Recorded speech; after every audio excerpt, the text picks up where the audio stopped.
Hey family, welcome. Hold on, I'm just gonna post the link on Threads. It's so good to see you guys. Happy Friday. Welcome to another edition of Bluecentric Live. We're doing a special Friday night live where after today's live, hold on, let me put the banner on. After today's live, we're gonna be having a special members only live where we're gonna have a quick check-in because Love Island is coming back. I'm already emotionally preparing myself. Love Island is coming back in 3 weeks, and I want to have a conversation with the members about how we want to play this. All right, we're live now. Pull up. Okay. All right. Guys, so much has happened today. I'm going to slightly hijack the original game plan because we're going to talk about hot topics over the last week or so. Shout out to Florence, Empress. Hi, Deshaun ETV. What's up, friend?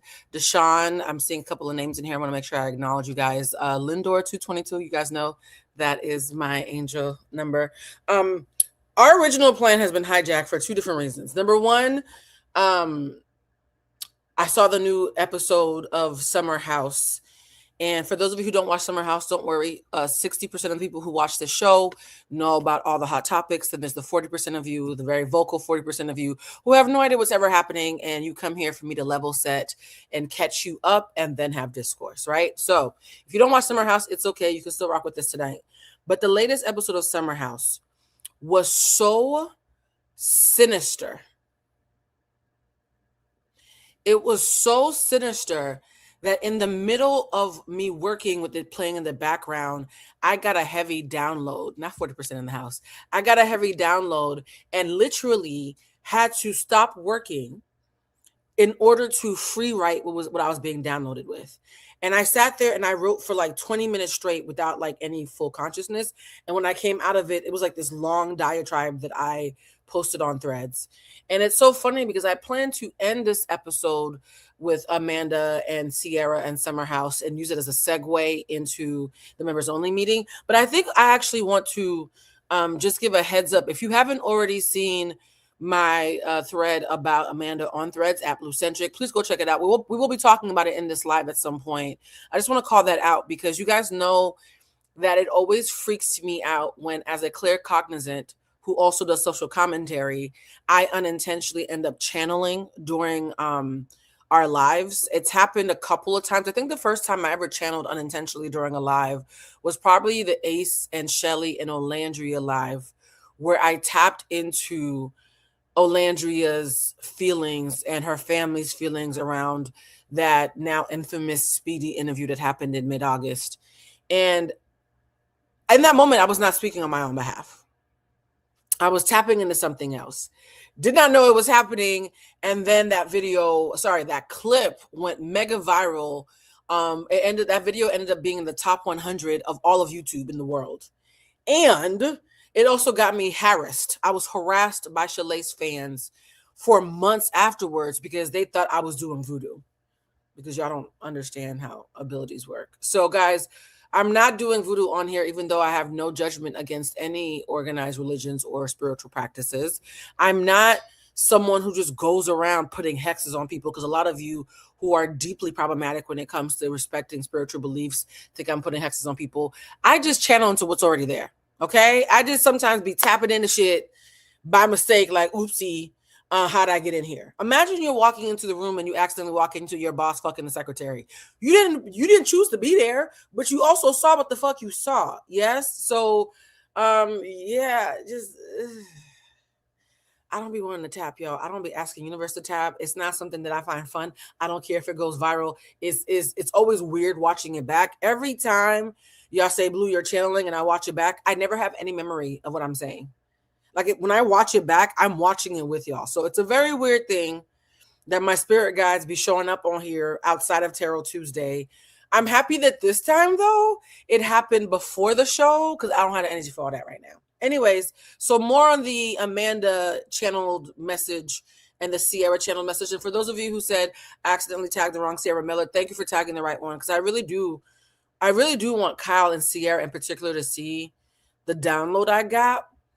because I feel like Kyle still has some Stockholm syndrome. For those who don't know, Amanda Batula is a white damsel, and I'm using the term white damsel not to be problematic or inflammatory. It's literally how she positions herself as a Karen-like damsel archetype who's actually a succubus who has been playing victim for 10 years.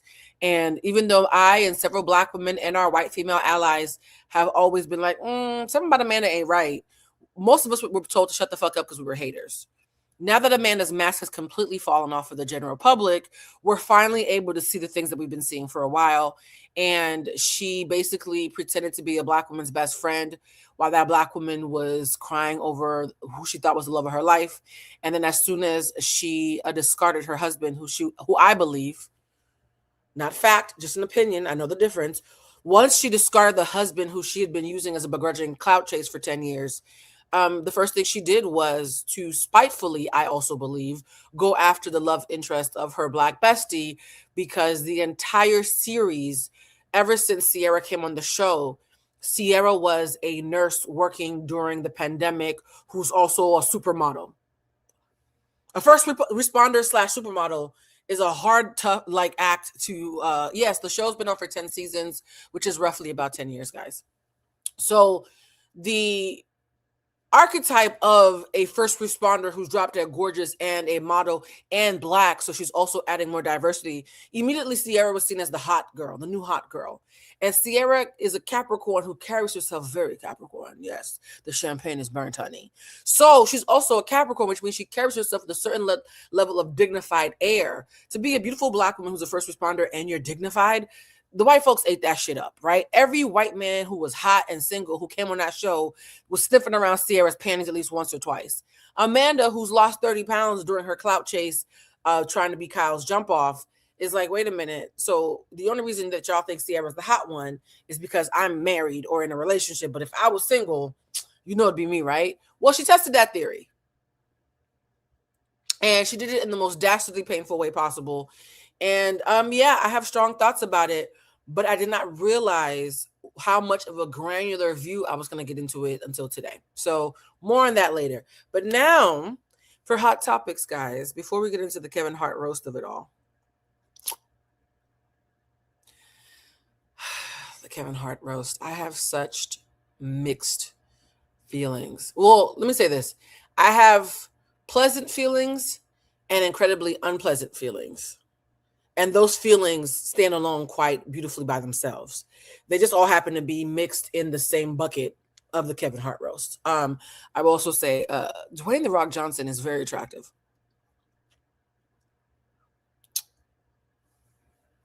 I'm in my luteal phase right now of my cycle. I'm not oversharing. I think it's context.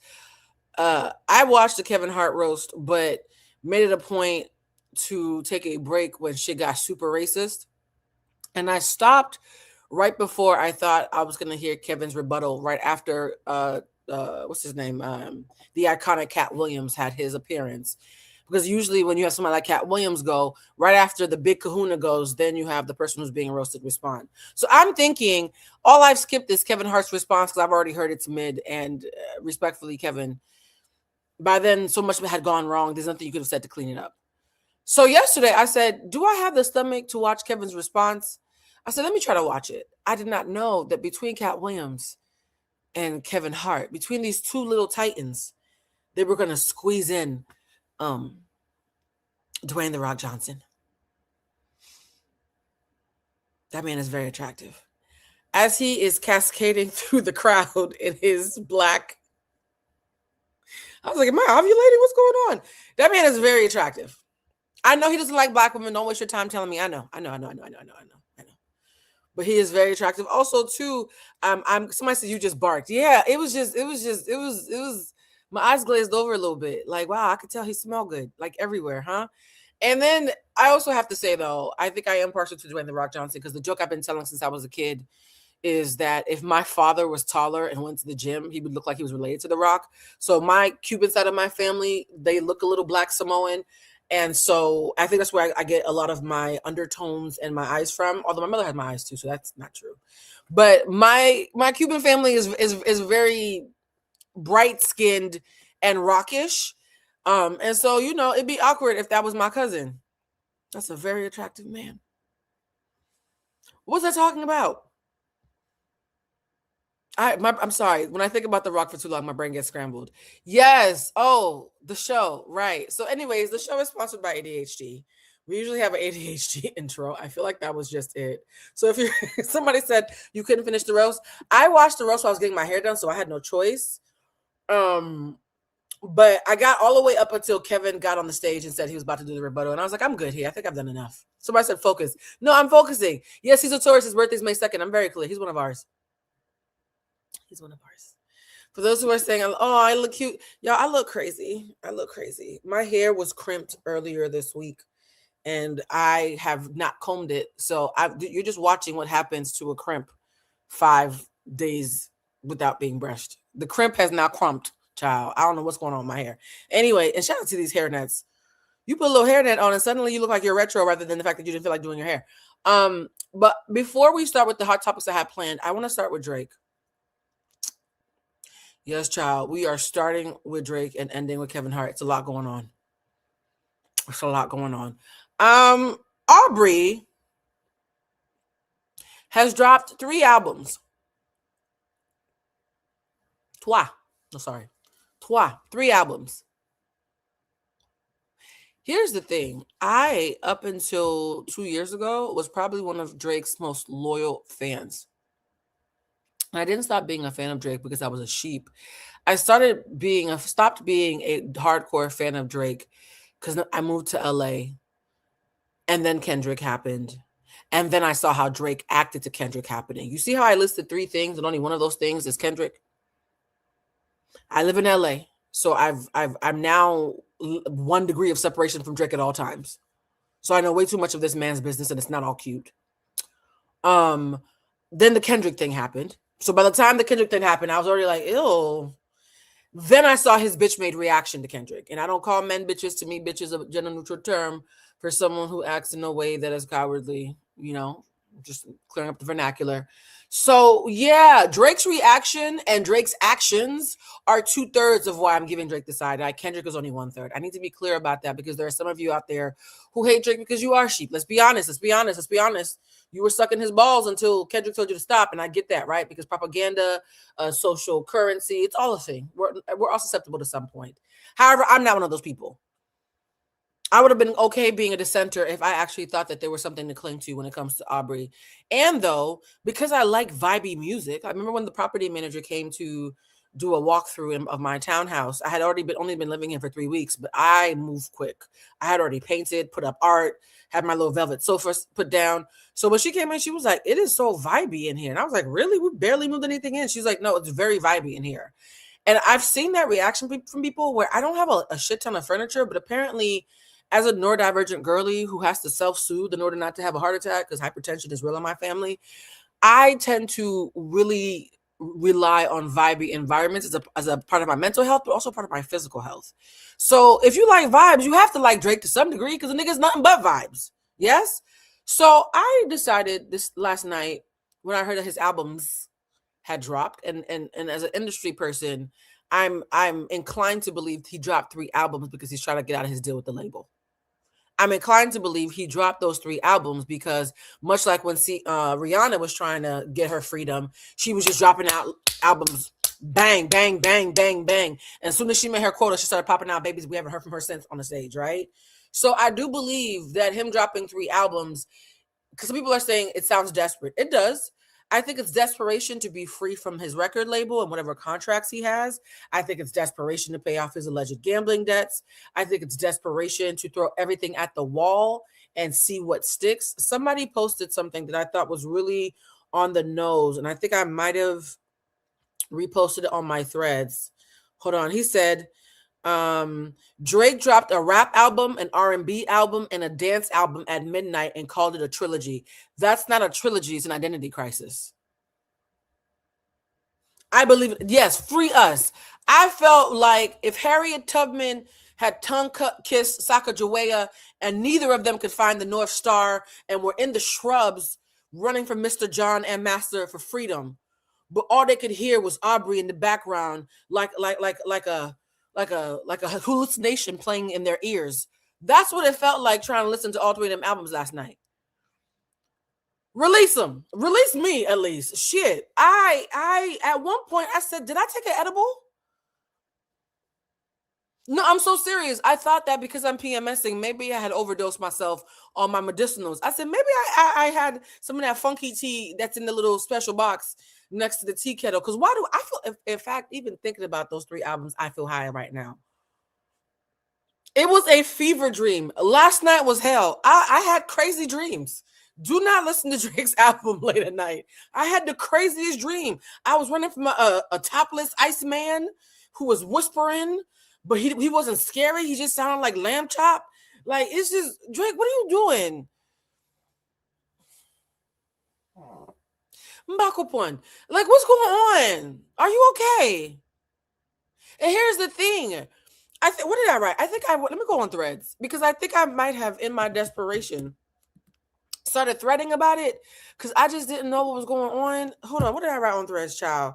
I said, I listened with an open mind, and so far the music I'm hearing is like listening to Drake doing a well-produced SNL skit of himself cosplaying as the boogeyman.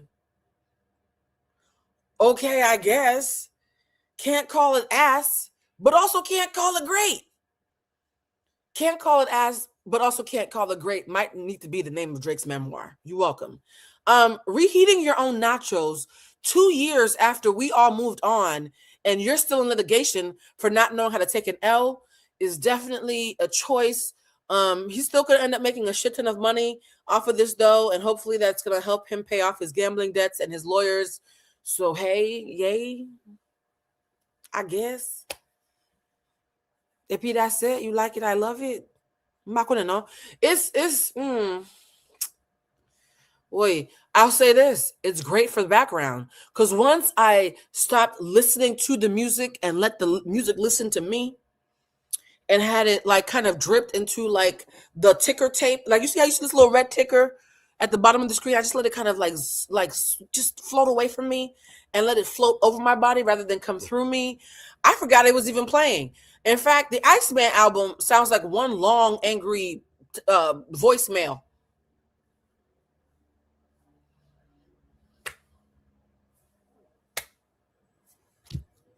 Yeah.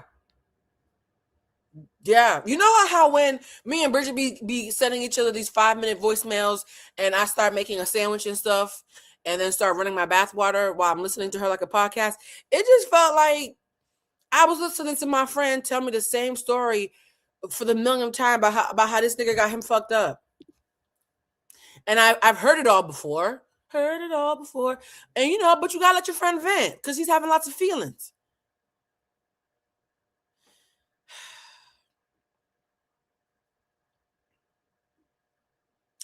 Yeah, man. Maybe I should have taken an edible last night. Maybe I should have taken an edible right now to review this, to be perfectly fucking honest. So we're going to do a quick review of Drake. I feel like that might have been it though. We're also gonna play this infamous clip of I didn't even check to see if I'm gonna get a copyright. Yasin Bey, please don't get me a copyright. Lord, okay, I might have to interrupt this clip because I didn't do a copyright check on it. But I'm gonna also play when Most Def Yasin Bey was on the Cutting Room Floor podcast and was asked what he thought of Drake, and he said, his version of "Beautiful Gowns," a la Aretha Franklin. And that ended up being right before Drake and Kendrick got into whatever the fuck we had to watch happen.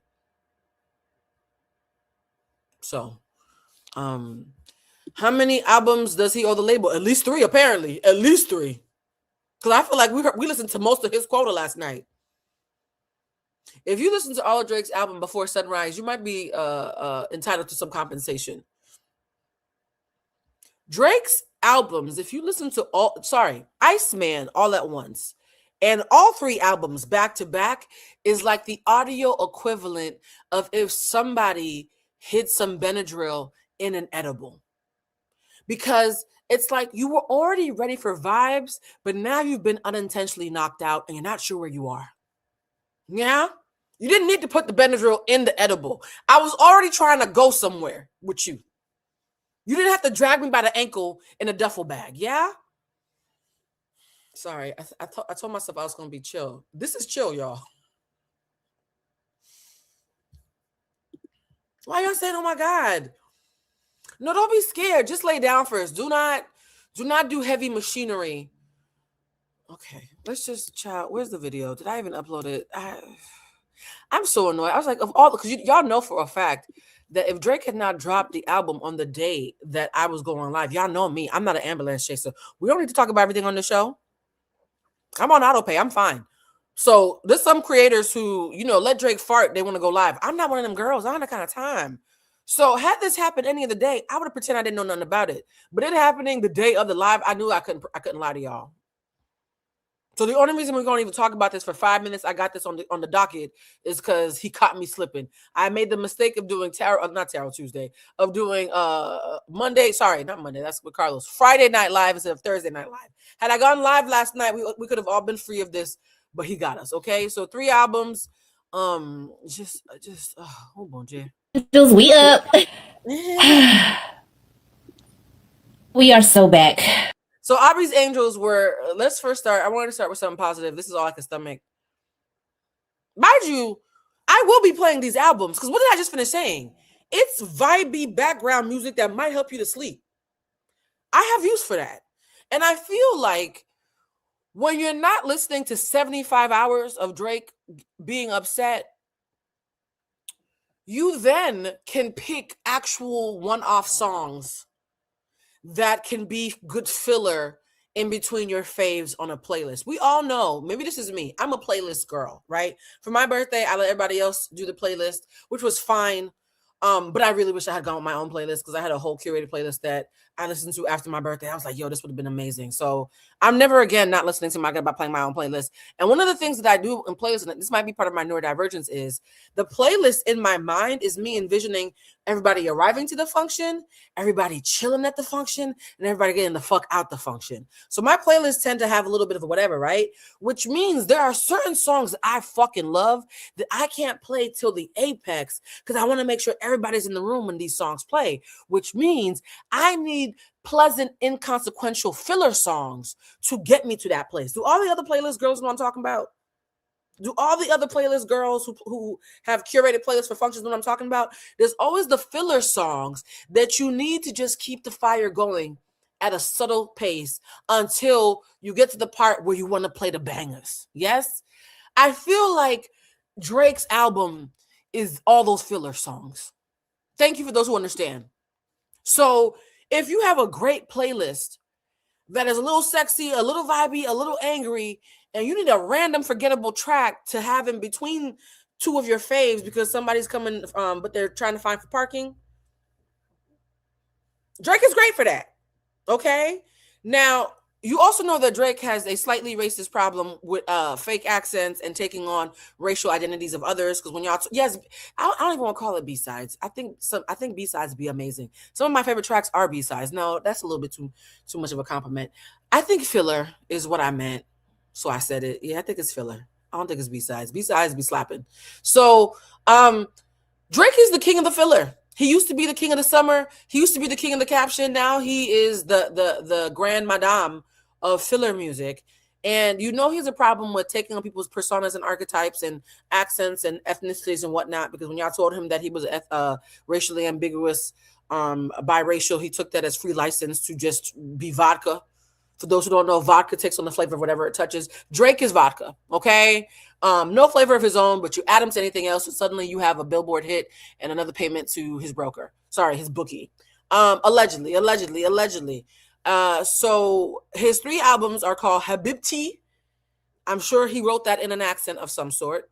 Iceman, I know he wrote that in an accent of some sort, probably a nigga from Compton's accent. And Maid of Honor. I'm gonna be honest, by the time we got to Maid of Honor, I was confused because Maid of Honor, which one is it? Is it Habibti or Maid of Honor? One of them is clearly music for the hoes. But yes, I think it's Maid of Honor. But all the music for the hoes has a picture of his mother's face on it.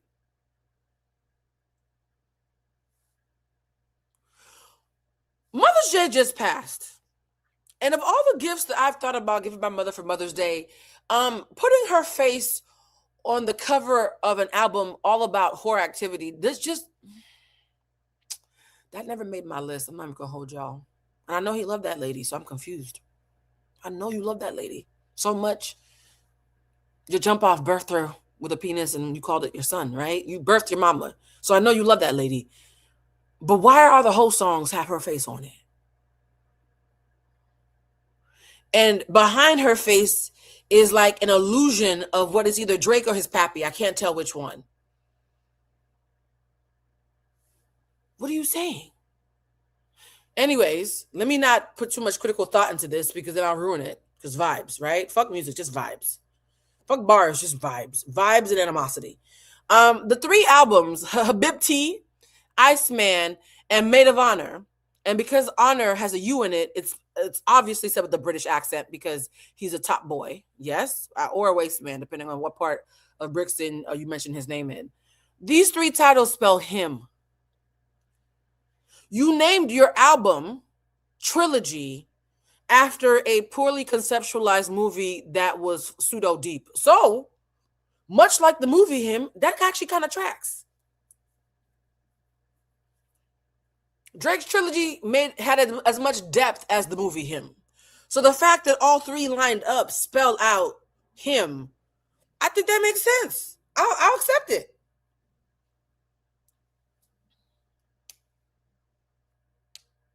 All right, this is the part where I'm supposed to play the review. Oh, sorry, I think I'm stalling because I don't want to. Wait, why y'all calling me crazy? What'd I do? I think it tracks. Look, man, I'm trying to give this man some kind of credit. This is all I got. This is when I tell you this is as nice as I can get. This is my 3rd draft of thinking about how I was going to approach this because my first draft might have gotten me deplatformed. All right, so she's happy because the Abernators or whatever the fuck they call themselves, they're up because Him is back. Him. This is great. This is a new Drake. You hear it? I was up to 3 a.m. That was the clip of Mos Def when asked what he thinks about Drake. Oh yeah, it's great. It's great. It's the new Drake. Just so great. Time I'll never get back.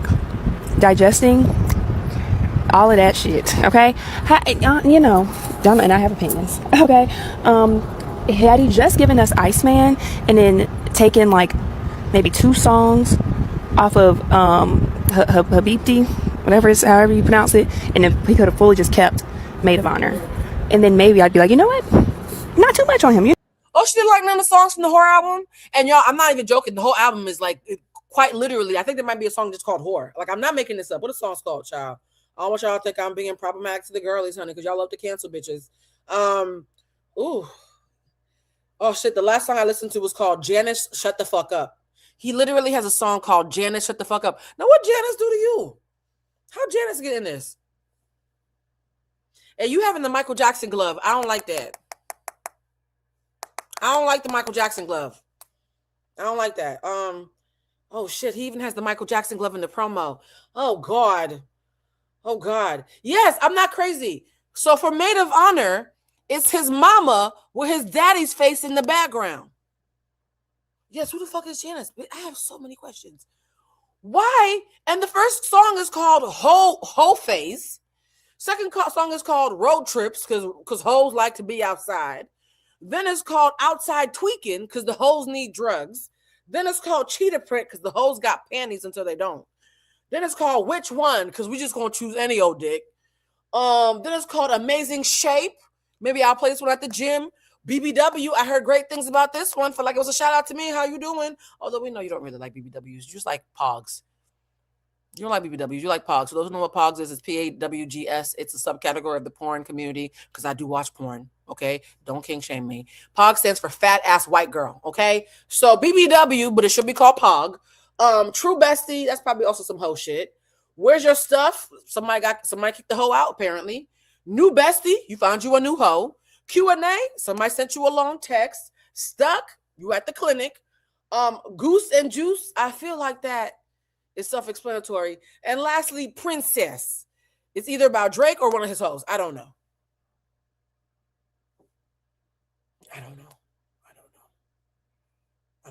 But why is it saying fuck you, Janice? What did Janice do? I'm very confused. Okay, let's continue the review. Can y'all tell I don't want to do this? Okay. No, whatever. Like, give it time. Give it time. It'll grow on us. I can't stand when people rush and put out a bunch of just a bunch of stuff. A bunch of stuff. I hate when nothing's curated. It's not a full tastemaker situation. It's just a bunch of stuff. Somebody said another called underage. Oh.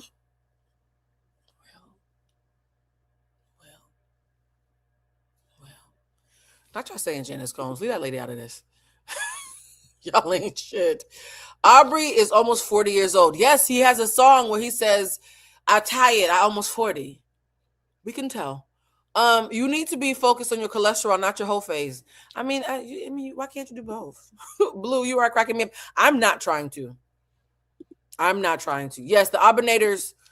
Shout out to all the hoes that are pimps up, hoes down for whatever the fuck. This young lady, all she said was, the albums sound like a bunch of stuff. Can I be honest? They do sound like a bunch of stuff. It feels like I'm at TJ Maxx. I'm thinking about going to Ross afterwards. Yeah, it's a lot going on. This is great. This is a new Drake. You hear it? It's great. I'm so sorry. This Mos Def clip has aged so beautifully. Oh, I don't have my Diva fan on me. I was like, why are my titties hot? At some point, I'm gonna let the video play so I can grab my Diva fan. But this aged really, really well. And what does it say? Somebody said Drake equals Kevin Hart. Ooh, that's a great segue into our main topic. K. Dot equals Cat Williams. Absolutely fucking agree. Same size and same intellect. And J. Cole is Dave Chappelle. Yes, brilliant and also with glaring blind spots that make me cringe. Dave Chappelle is brilliant with glaring blind spots that make me cringe. J. Cole is brilliant with glaring blind spots that make me say, nigga, not too fucking much. Cat Williams is brilliant and little, and Drake is up for sale and very successful. So yes, I think the person who said they won't be explaining further, you don't have to. I think I just did. Okay? I think I just did. Okay. It's likable. Likable music, yeah. You know why I like this clip? You are watching Yasin Bey on camera, live in real time, trying to do what I'm trying to do right now. Like, how do I not lie, but not be a hater, but also not lie and fuck you if I do tell the truth though? Yasin, I've never felt more connected to you. In fact, fun story, because again, the show is sponsored by ADHD. Me and Bridget, we went to the juice bar. It's a little spot in Harlem where all the hustlers be at. JD used to go there to get juices to like look young, but clearly he can't no more. We were at the juice bar, hanging out with the hustlers and whatnot, and the juice freaks and the sexy Jamaicans who are 100 but look 70.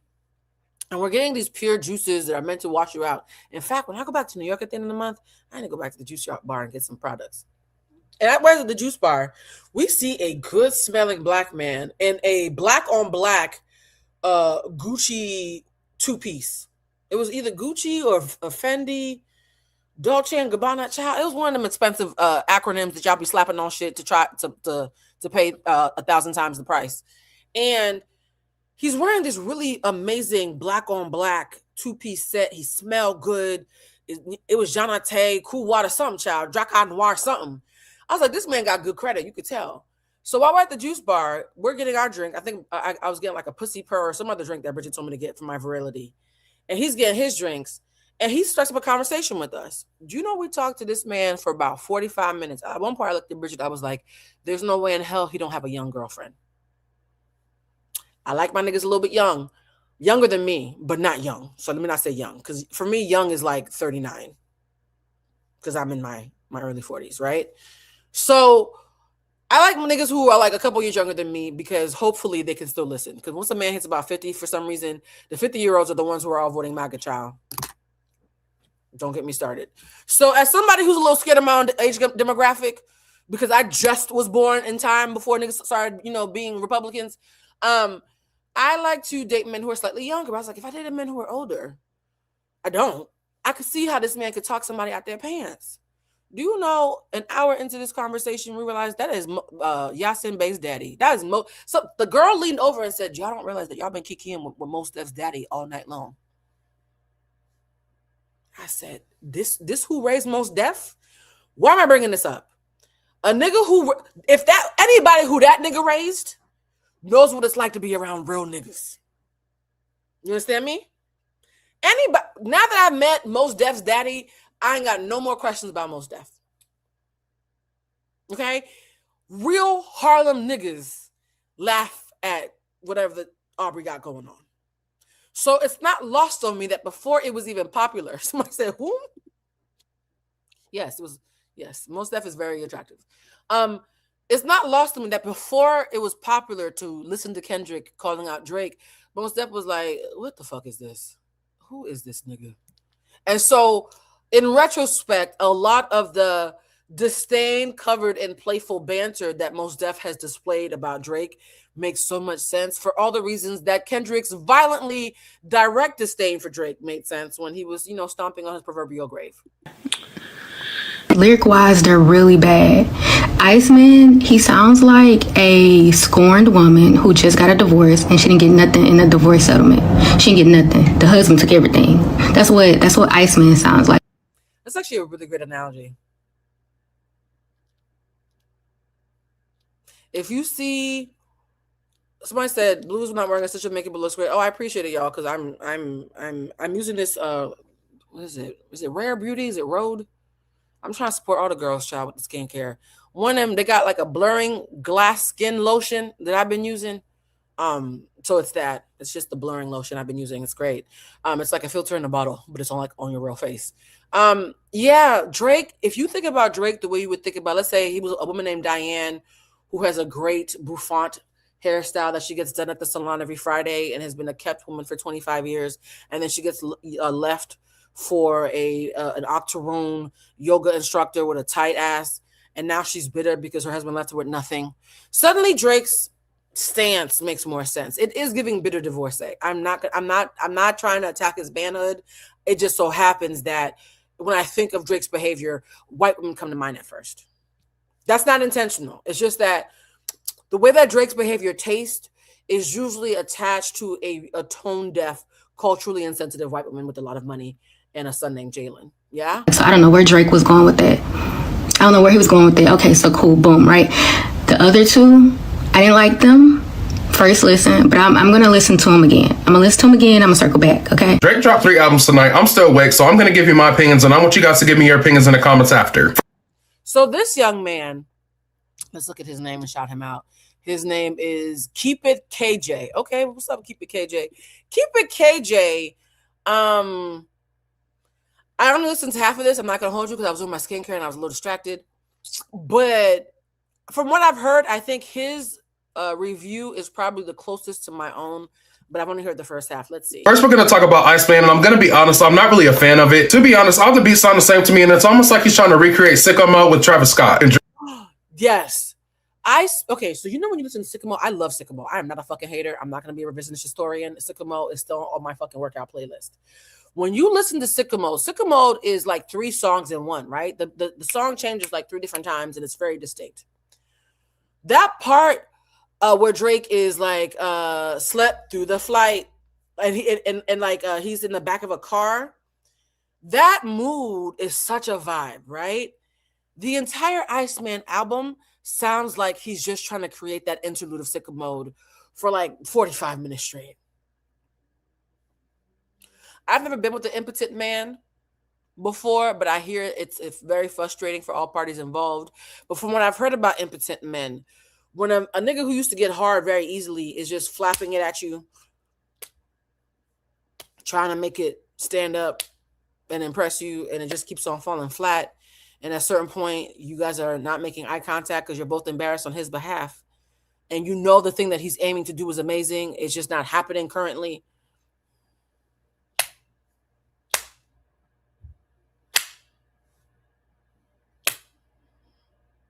It just felt like I said this nicely. It felt like Drake was just slapping his flaccid peen on a stripper's thigh over and over again, trying not to cry, while being very angry about it. Damn, this is why when I used to work at the Grill, they would not let me review music, and I'm starting to hear why. Yo, shout out to Dave Wilson, the founder of the Grill. I put in a movie review one time, and he said, Blue, if we put this out, we're gonna get sued. So Dave, I finally heard it. Yeah, I'm not meant for reviews, y'all. Y'all keep asking me to review shit, and I don't know why. So I'm gonna, you know what? I'm getting warm. I'm gonna let this young man echo my sentiments while I grab my diva fan. Okay. Drake rap, yes. Does it always sound good? No. He always feels the need to do a fake accent in the middle of rapping for some reason. It ruins it for me. And that Kermit the Frog ass auto-tune that he does in the middle of rapping. Somehow, even while trying to achieve lyrical disses on Iceman, Drake has made it feel very corporate. I don't know. I'm not saying the songs are bad, but each song sounds like something an angry Hakeem line will record on Empire. I don't know. Hopefully the Iceman album was just dropped. Hey, he said it sounds like something that an angry Hakeem. Ooh, this diva fan is strong. Jesus fuck. Okay, my hair's in my mouth now. I'm sorry, guys. He said, no, I had to pause and rush back when I heard him say this. I didn't hear this part the first time. He said that Drake sound like a, ooh, the fan's on too high. Now my nipples hurt. Hold on. Y'all, there's so much going on in this show. Oh, shit. Now I just dropped my Sprite. Y'all, you know what? Remember me different, okay? Okay, Hakeem lying. Y'all don't know. Hakeem is now on Twitter doing dick videos. The reason why I'm scared to open up Twitter on my phone when I'm in public is because I'm following Hakeem from when I had to cover him. Ooh, this fan is strong. Jesus, web. It's no medium. It's just high or low. The fuck? Sorry. But when I was following Hakeem as a reporter who had to report on Empire, nobody told me that after he lost his job, he was selling dick to other to men. And I'm not judging. How you doing? Okay, we are pro ligga bigga tigger. And you know, Elon done took away all the restrictions, so it's full anal cavity on Twitter right now. So I didn't know this. I'm at like the fucking Trader Joe's or some shit trying to buy me some organic produce. I open up my Twitter and all I see is booty spread with dangling peen from between. I said, what's going on? And every time I go on Twitter, I can't remember what his logon is when I'm alone to unfollow him. So now I'm scared to open up Twitter in public because at any moment, you're going to see Hakeem's penis or his booty hole. I know what that man's starfish looks like more than my own.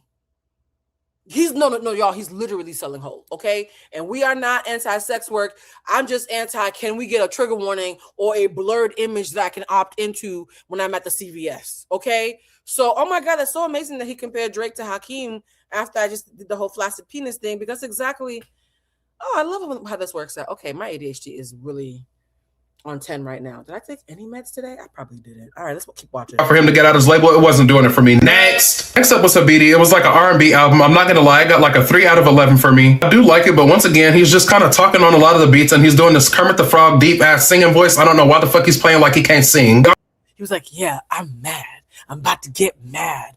Watch me get mad. Cause Blue, I'm mad. Fuck you, Janice. Yeah, I'm mad. I'm not gonna mention Kendrick, but fuck him too if I did. I'm mad. Yeah, let the beat drop. Not yet, not yet. And then the album's over. The beat never really fucking dropped, nigga. Like,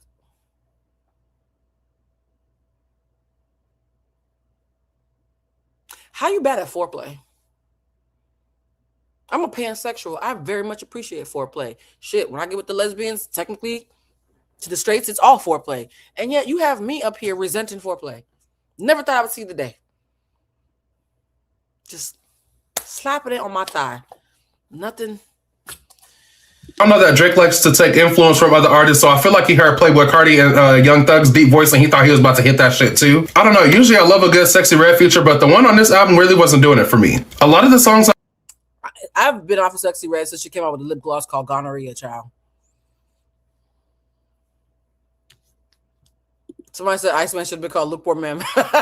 I found myself getting excited at the beats, and I was like, ooh, okay, I think I'm gonna fuck with this one. And then the beat dropped, and you started talking on the beat or doing that low singing ass shit, and I was like, oh. And then again, like I said, with the Iceman album, everything just feels really corporate, kind of like the Tootsie Slot song. Like, that song was really okay, it was really good, but it also felt really corporate. I'm also usually set for a good party night. How you corporate angry?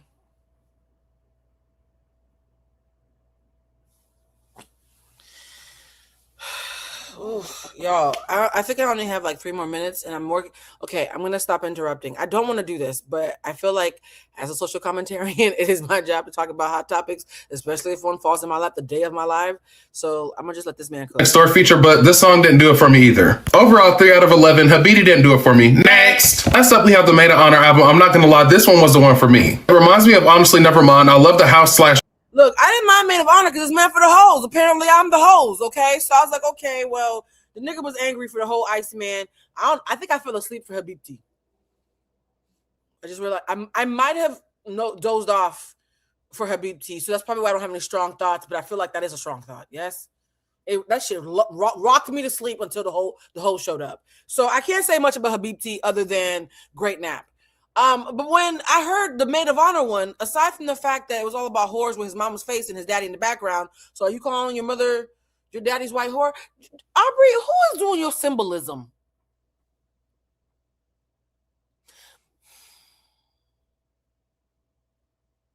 Who? Club type feel to it. I do like the Sexy Red feature on this one. I think that song was very experimental, and I think he played around a lot on this album, but also in a good way. Every feature on this album hit, but one thing I'm confused on is why it says mama on the album cover, but every one of these songs is about fucking on women. Got a song. I'm so sad. Oh my God, I'm so sorry. I didn't mean to scream. I'm so happy somebody else said it, because I was like, am I the only one who's freaked out by this whole album? Okay. He agrees. I love him. Song called Ho Phase, and you talking about smacking asses till you see cheetah prints. I don't know. I wouldn't muck my mama on the cover of that. Album cover aside, though, I think this was a solid album. I know a lot of people are going to hate this because a lot of people don't like the experimental Drake sound. I'll give it some time. I think we're definitely going to be eating off a lot of these songs during the summertime. And for everybody saying, how did you listen to 3 albums and have a review? All of us who know music, it's easy to hear good sound. Skip. All them shits, all 3 albums, trash. It's likable. But is it? He said he's likable. All roads lead back to Mos Def in this interview. I'm so sorry. This interview aged beautifully. Lena, I'm gonna leave you alone. We're gonna move on. Do you see Mos Def fighting so hard not to call this young man a bitch on camera? He is fighting for his life. Woo! So many products. Did that young lady in the earlier clip not say there's so much stuff happening in these albums? Just so much stuff. Yasin Bey said it first. So many products. So many SKUs. So many SKUs. So many SKUs. When Drake hits the top 10, because we hate listened and adoration listened and sleep listened. This nigga's gonna get money off of me falling asleep to Habibti. I know he is. It's fine. It's gonna be so many SKUs. And if we're sleeping through all the songs, how do you even rank them? So many SKUs. Look at all these SKUs. So many SKUs. So many SKUs. Oh, so many products. So much merchandising. So many barcodes. I love this mall. I love this mall. It's crazy. Because I remember thinking, oh my God, I would totally hear this album playing at Target and not even realize it. Because number one, I don't go to Target. So this is a fever dream. And number two, I'd wake up on top of an elephant eating a Kit Kat bar. Like, fever dream. Fever dream. It's all weird shapes. It's Aretha Franklin and James Brown putting on gowns at Target with Drake, while Mos Def and his daddy are taking ginseng shots with me and Bridget in Harlem. Like, it's just... Look at this place. I mean, look at this place. They have everything. Everything's here. Because he did an album about everything. And here's the thing. Sorry, albums. Sure. You call them albums. I call them contractual commitments and quotas. Somebody once said a brilliant sentiment to me that I think underscores how I feel about whatever the fuck I just had to endure for y'all. When you invite everybody to the party, you've actually invited nobody to the party. The door's just kind of fucking open. Yeah? Drake invited this album is for everybody and nobody. This album's about everything and therefore it is about nothing. They have everything here. I go and look, there is a third party that has the records. Okay, so let's talk about this bitch. Okay, let's get into it. I will not be doing... That's it. That's all I have for Drake, y'all. That's it. I had to end my Drake segment with Mos Def as audio mouthwash. I just had to gargle that shit out with Mos Def. There's no more Drake. Sorry. If you were here for Drake, I apologize. Actually, I don't. Because apology means I didn't mean that shit. I meant that shit. I have nothing else to say. Well, I do have plenty to say, but nothing nice. So this is the end of me attempting to be tactful. I might have slightly failed. Now about Dr. Bryant. We're not going to talk about Dr. Bryant in a deep dive here. I'm going to play a couple of other people's opinions about Dr. Bryant. Why? Number one, because I have some unpopular opinions. Actually, no, I have some very popular opinions. I also have some granular critiques for how Dr. Bryant was called out by Dr. Martin that none of you are saying out loud, but I feel strongly. It's possible, I'll just say this, because me and Bridget covered this in our Patreon yesterday. It's possible that Dr. Bryant is a charlatan and that Dr. Martin, who called her out, made gorgeous, well thought out points. And there's a little bit of hate, a little bit of personal vendetta in how she's going about it that I, as an EQ coach, can't unsee. So, again, as the pansexual girl in the gender wars debates, fuck all of y'all. You all suck a little bit. I'm not team Dr. Martin or team Dr. Bryant. I think they have more in common than they have dissimilar. And you know what? We'll talk more about this in the members only live. We'll talk more about this. I'm not doing this outside the paywall. Sorry. Coach Bryant and Dr. Martin. So, Dr. Martin, you did an amazing video, and your hubris means that when people say that you're being a hater in broad strokes, they are incorrect. But when they say that they are, or don't have the language to say that they are picking up some personal ill feelings that are hiding behind your more altruistic attempts to educate the public, they're not completely wrong. You could have called that lady out without talking about her outfits, without attacking how she looks, without letting your personal grievances be conflated with your public safety concerns. You could have actually called yourself out first and be like, hey, I feel away. Personally, I feel away personally, and I feel away about my community, and separated the two so that your personal feelings, your valid personal feelings, would have a place to sit without being covertly hidden sanctimoniously behind your more altruistic issues. But when you put them all in a pot, not everybody who calls you a hater is stupid.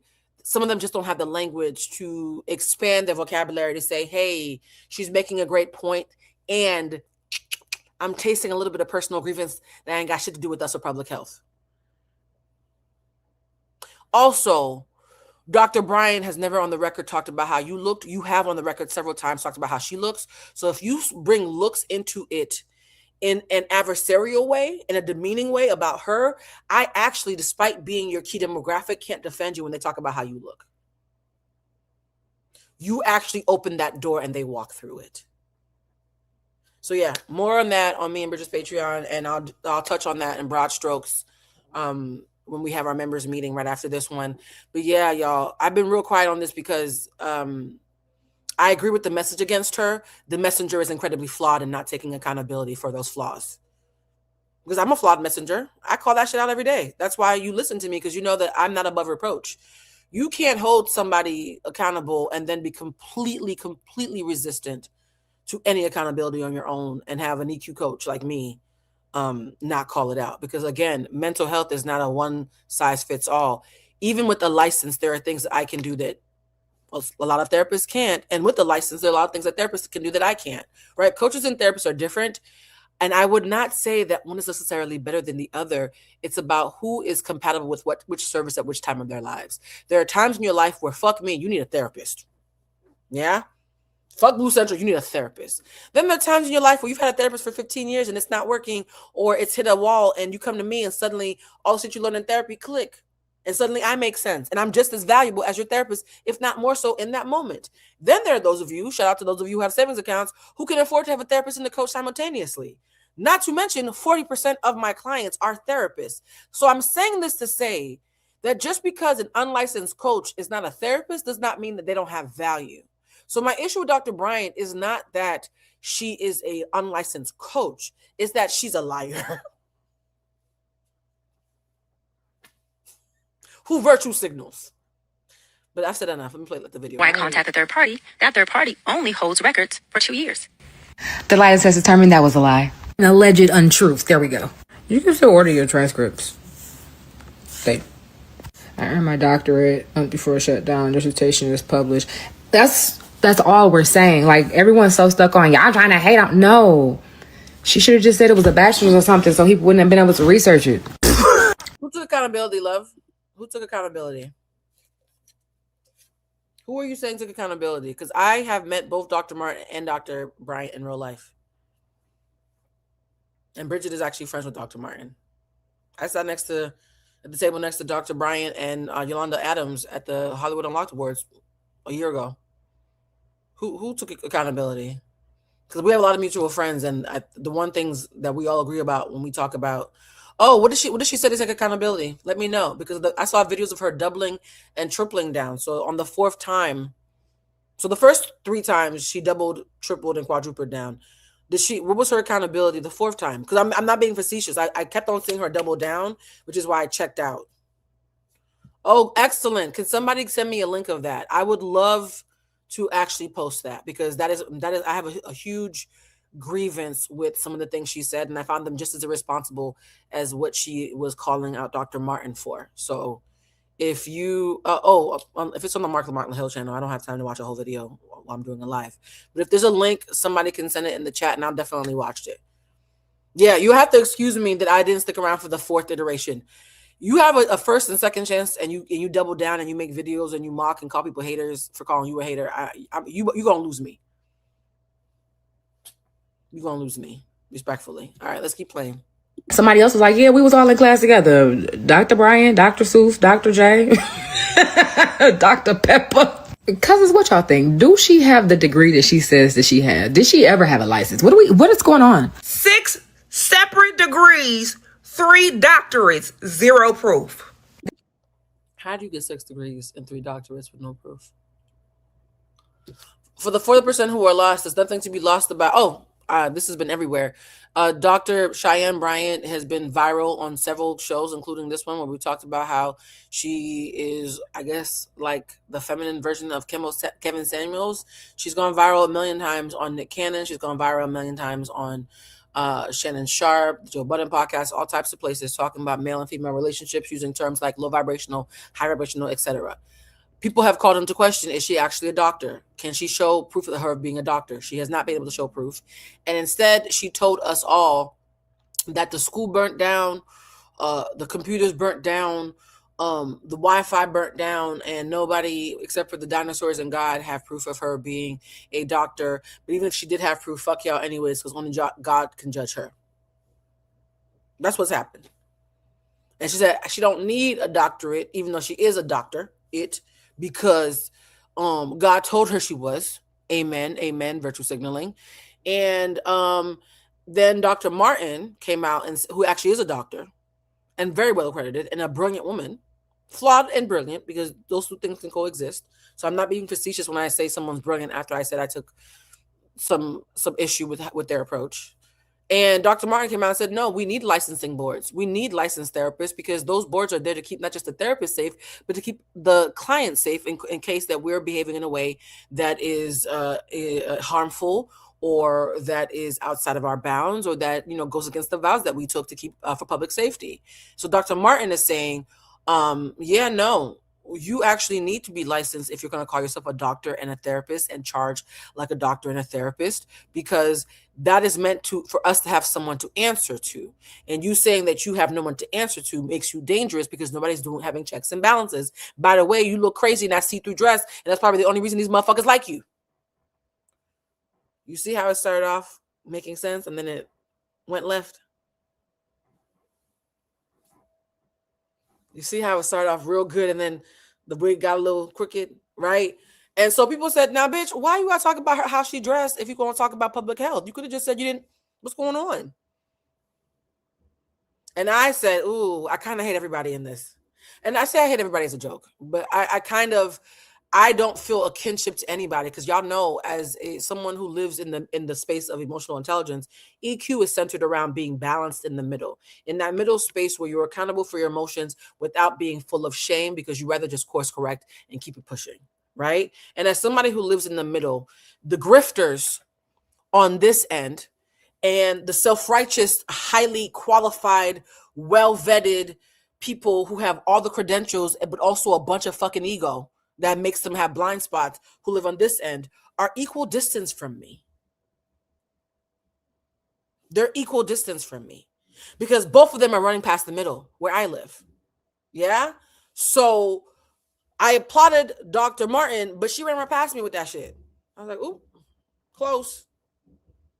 And I applaud the hustle of and the social intelligence of Dr. Bryant, because Dr. Bryant has way more social intelligence than Dr. Martin. And one of the things we teach in my class, I think the little ticker's going to show you, is that emotional intelligence comes down to 5 factors. And if you've done all 4 and you still not getting where you need to go, it's usually social intelligence that's missing, right? The thumb, right? The first 4, you can academic your way out of. The 5th one, you actually have to like be social. There's a certain lack of social grace in reading the room that Dr. Martin has that I have a lot of sympathy for as an autistic woman who literally has a problem reading the room. That makes her not as palatable as Dr. Bryant, despite the fact that it's not always just pretty privilege. I don't think it's just pretty privilege, actually. I actually disagree that only pretty privilege is working in Dr. Bryant. I also think that Dr. Bryant has social graces that Dr. Martin might not have as well developed. That's not taking anything away from Dr. Martin. I think they're both brilliant at different things. Right? You can be academically sound and an overachiever, but still not have the grace to realize, hey, that line about her dress is going to make everybody turn against me for obvious reasons. And you can have all the social grace in the world, but apparently every school you've ever been to burnt down and ain't no records of it. You see how everybody's flawed? And again, they're equal distance. So even though I understand you all think I'm going to applaud Dr. Martin, or some of you might not know my character and think I'm going to applaud Coach Bryant because she's a coach and I'm a coach. I think both of you got things I can relate to and things that make me not so much. Everybody sucks a little bit, per usual. Yes, we're just flawed human beings doing shit. So when y'all deify and villainize people, I seldom can play along. Because I'll always see is flawed human beings. And I have the ability to appreciate human beings despite their flaws. I don't need to deify somebody to maintain their dignity. But who am I? I'm just an unlicensed emotional intelligence coach who's been doing this for 23 years. Okay, let's keep watching the video. There is a video on Club Shay Shay where Dr. Cheyenne Bryant explicitly states that she has 6 separate degrees. I ran into 6 degrees, 3 doctorates, a master's degree. And out of those 6 separate degrees, 3 of those are doctorates. I ran into 6 degrees, 3 doctorates, a master's degree, a house. She has been a doctoral candidate 3 separate times. I know people who've been a doctoral candidate one time and they still got to go to therapy about it. I know therapists who are in therapy about becoming therapists. You telling me you did it 3 times, you ain't got no proof? The PTSD alone would have made me have some proof. And 3 separate times, she is unable to find the transcripts proving that she completed said degree. You're telling me this woman has the intellect to sit down and obtain 6 separate degrees, but does not have the intellect to follow through to show proof of her credentials that she's loudly stating on various platforms. 6 separate degrees, 3 doctorates, 0 proof. Make that shit make sense, because 2 + 2 = 4. And she got 7. That don't add up. What I find so interesting about this Dr. Cheyenne Bryant conversation is the fact that it is just so illuminating how powerful desirability politics is. Right? Desirability politics is definitely a part of this. And if you listen to me and Bridget's pod, our Patreon pod, one of the things I mentioned is I don't think it's just desirability politics. And hear me out. Somebody mentioned, I didn't say it, I'm just going to repeat it because it sounds good. Somebody mentioned on the threads, they were like, y'all keep on saying pretty privilege. Who's going to point out that even in the realm of light-skinned women, Dr. Bryant is kind of mid and not ugly, but she's not like a specimen of baddiness that would get her accused of being AI. She's 90s fine, which means her hair is a little bit thin because she doesn't have in track. She got a little pooch because she's a real woman. She has all her real body parts. She's not like this otherworldly Instagram baddie specimen where that and that alone would just glamour all of us respectfully. Okay? The bar is high right now because the bar is AI. The bar is high because the bar is not even real people anymore. We are competing with robots. In a world where we're competing with robots, y'all keep acting like she the baddest bitch to ever live. Mind you, I don't even consider me a bad bitch to begin with. I know that I'm a cutie patootie and not a baddie. I'm okay with that. So as a cutie patootie who looks at baddies for a living, this can't just be desirability politics. What it also is what what I've started calling in my mind, not pretty privilege, but like prosperity privilege. We are in an age where since nobody knows what the fuck they doing, anybody who looks like a highlight reel, anybody who looks like they slick back their edges and pay their taxes and have figured out anything, anybody who looks like they're prospering during the apocalypse is going to feel like a savior right now. So I said cuties, right? Y'all are so adorable, right? I don't think it's just desirability. She's not bad enough for that to be just it. And that's not being disrespectful, Dr. Bryant. You're a gorgeous lady. You're a gorgeous woman who, when I saw you, I'm like, that's a very pretty woman. Okay? She's fine. She's a fine woman. Like they would call her fine like they would back in the 90s, right? But I don't think in the social media realm where fine is not enough. Isn't that wild? In the social media realm where being fine is not enough, you can be not conventionally attractive and still have gotten the grift on that she's being accused of. Perfect example, Coach Stormy. Coach Stormy, who also calls herself a doctor on her page, but I think since the FTC came after her, she won't even do that no more. Coach Stormy is a dark-skinned Black woman who has a nice body, but because of her being dark-skinned and middle-aged, automatically is not really a contender in conventional attractiveness. And if she is called conventionally attractive, there's several asterisks next to it because conventional attractiveness is based on slimness and proximity to whiteness, yes? And age, right? Because you have to be prepubescent, right? The beauty standards are steeped in PDF file, right? You have to be like a hairless cat baby looking woman, yes? So Coach Stormy, who is not other than her weight, aside from her weight, she's not considered conventionally attractive. She has no proximity to whiteness whatsoever, aside from not being fat. And even that, her BBL screams Black lady, yes? So she could have easily been called a nouveau riche hood rat, and that shit still worked on you. That is prosperity privilege. If you got enough gold and enough SUVs and Maybachs picking you up and enough Birkins, whatever the fuck, in your vicinity, and you're in enough VIP sections, you could be slightly ugly and still have pulled off what Dr. Bryant pulled off in this day and age. I think we have circumvented pretty privilege. Now, do I think pretty privilege played a part? Yes. I just think it's only half the pie and not the whole pie because the pie is half plastic.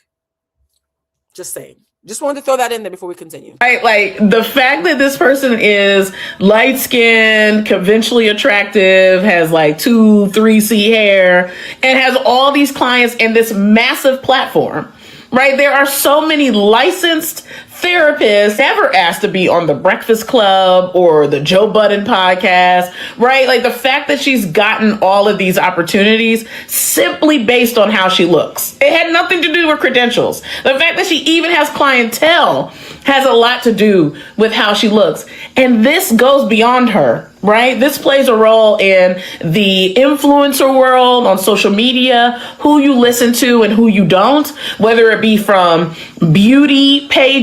Child, people get dazzled when a dog is charismatic. Charisma, period, makes people glamored. Or political pages, right? The folks that garner so much attention and respect are oftentimes white, cisgender, heterosexual, able-bodied, right? Like Mel Robbins is a perfect example of prosperity privilege. Mel Robbins is not conventionally attractive. She's a white woman, so immediately she's gonna be seen as more attractive than she may objectively be seen. But she's an older woman with a degular face, even by white women standards. Yes, so I do think in this age of grifters like Mel Robbins and Jay Shetty, who I think are both charlatans. Jay Shetty is a charlatan. He was never a Buddhist monk. Read the New York Times article. I think in this age where corporate plants are parts and parcel for the self-help space, it makes it really tricky for people like me who don't have any prosperity or pretty privilege and who are just fucking doing the work. Right? There's a reason why I'm 25 years in and some of you are just hearing of me, even though I've been doing this for a quarter of a century. By the way, guys, I forgot to mention this on our last live. We're going to be dropping merch this year to commemorate the 25-year anniversary of the Blue Crew. Y'all just named it the Blue Crew last year, but you've been in existence since 2001. I'm going to drop some merch, but that's going to be a whole other conversation. And one of the things I had to think to myself about dropping merch is it being the 25th anniversary, and y'all pointing this out during the last town hall we had for Cinco de Mayo, felt substantial enough for me to be like, oh, I've always thought merch can feel like a cheap cash grab, but this feels like it's commemorating something really impactful. Yeah? The idea of selling merch without impact felt cheap to me. Even those kind of safeguards, like, ooh, I don't just want to make stuff. Is it building an experience? Is it helping the community? There are people in this realm who don't give a fuck and who will slap on a sticker on a fucking tumbler from Stanley and sell it to you just for kicks, shits, and giggles. Not everybody cares about output. They care about income. Yeah? And being someone who cares more about impact than fame, and who cares more about impact than even income, because even the income took me a while because I had to make the income in a way that I could be proud of, right? We're ending in a space now where the grifters are running past us. And I think I understand Dr. Martin because she's in the trenches doing amazing work, helping huge marginalized communities.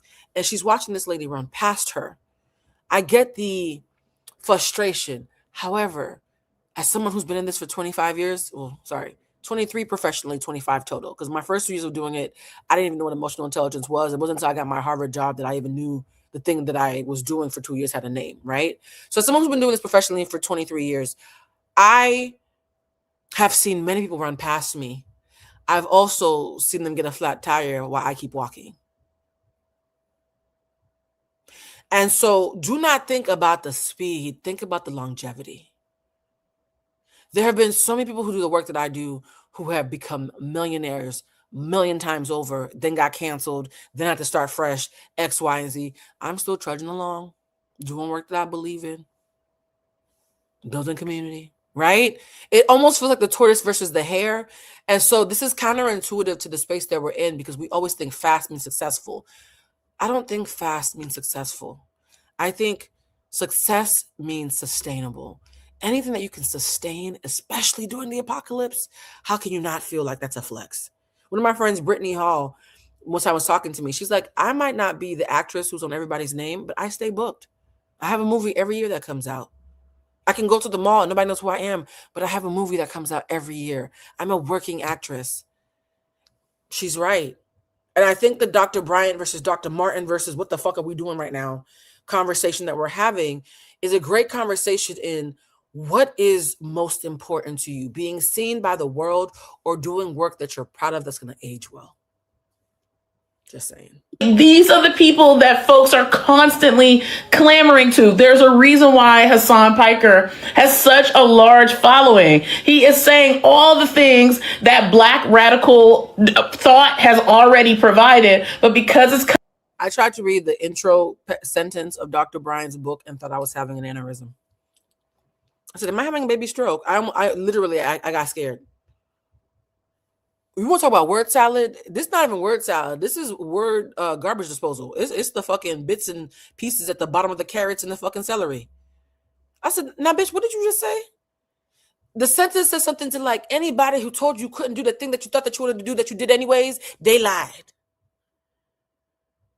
And I said, why don't you do what you do when you did what you did to me? It's not a Jermaine Jackson song. What's going on right now? It's pure. I said, ain't no way this is the intro to her book. The book that she's on this tour promote. Ain't no fucking way. The person who told you could, you know that thing that you wanted to do that you never did that you thought that you could do? And the person who told you that you couldn't do it, well, when they did that thing, when they told you that you couldn't do it, they lied. I started hearing Jamie Foxx. I'm gonna let it do what it do. Like, what is this? A Ray Charles self-tape? What's going on, friend? Y'all, don't be sending me your books to pre-read. Thank you. I feel like Twister about to go into a karaoke version of Make You a Celebrity. Like, what's going on? It's quite literal gibberish. Did they proofread it, child? Why would they do that? Coming out of a white person's body, that makes it so much more valuable. Right. And I think we have to really sit with that. I think, too, and this is a draft, as my students taught me, a draft thought is that I think a big reason why folks are still mourning Kamala Harris not winning is because someone that looks like that is supposed to win. And if someone like that doesn't win, someone that's racially ambiguous, yes, is a black person, but is mixed race, is somebody that's not Black American, thin, able-bodied, has all the credentials, is not able to make it, then what does it mean for the people who are much further away from that? Now, I'm going to say this. Erica is not a big fan of Kamala Harris. And honestly, I wasn't the hugest Kamala Harris fan, but I was still a fan of getting her to be president instead of Donald Trump. And I will die on that hill. I do not think that it would be as bad with Kamala Harris as with Donald Trump. I think this is probably a point that me and Erica disagree on. And that's fine. Her and Mark Lamont Hill are a little bit more radical than me in that sense, where I do believe a Kamala is better than a Trump. I don't believe that burning it all down meant that we needed to have Trump, personally. But, like, she is making a great point, because I even said if we ever had a chance, we would have a chance because Kamala Harris had pretty privileged proximity to whiteness and education working in her favor. So me and Erica agree on this. Part of the cognitive dissonance about her being robbed of the presidency, despite being woefully overqualified, is because she was just as qualified as Hillary, just as biracial as Barack, and even prettier than both, right? And she still lost. So there is a lot of truth in what she's saying. What does it mean for the folks who are fat and trying to look like that, who don't have no silk press, who don't have no interest in that, right? Like, if she can't make it, then who am I? I feel like that is a big reason why folks are still struggling with getting over the fact that Kamala Harris's literal campaign was horrible, and that's a big reason why she lost. But I think that we have to think about how desirability politics shows up so often in so many spaces. Even the folks that are supported and lifted up as activists, even in leftist radical spaces, a lot of those folks are conventionally attractive, right? And the people who have done on the conventionally attractive, racially ambiguous, or present educationally as white leaning, right? So conventionally attractive would be like a Jesse Williams. Racially ambiguous would be any random light skin or white presenting Latin person. Or someone who presents proximity to whiteness through education would be like a dark skinned woman like Candace Owens, right? So there are different lanes of proximity to whiteness that don't actually have to do with your physical appearance. Sometimes the proximity to whiteness is through education. I say this all the time. I know that the way my diction and my education gives me a privilege, even as a Black woman who's racially unambiguous and plus size over the age of 35. The minute I open my mouth, I see white people sit up differently. I'm not stupid, right? I see Black people sit up differently, right? Because my education, which is clear in my diction, makes it clear that maybe I might make sense. And the same, yes, Rosa Parks story. Rosa Parks wasn't the first person to sit in the back of the bus, but she was the prettiest one to do it. So they chose her, even though another woman who was less conventionally attractive had done the same thing previously. This is a tale as old as time. Around or behind the scenes are oftentimes not next to or have proximity to this desirability politic that's deeply steeped in white supremacy, and you don't hear about them. You don't hear about them. That lady came online and said, I'm going to address this one last time. The college burned down. The records are in the ashes. All the people that went to the college, besides myself, were kidnapped and thrown into a river. So there's just no way to go check the records, but that doesn't mean I didn't go to the school. Do you understand me? I am a doctor. Can you check it online anywhere? No. Can you find my paper where you can find everybody's district? You can find everyone's but mine. And that's because of the fire, stupid. So I'm not addressing this with y'all. I'm a motherfucking doctor. Okay, I am unlicensed, and that's only because of the fire. If there was no fire and no ashes, I would have everything that you're looking for, but don't ask me anymore. I'm not answering it. Ask the firemen. Ask the people that were in the rubble. They can, if they don't have the degree, then I don't have the degree, but don't ask me again. I'm doctor. I'm not going to hold you.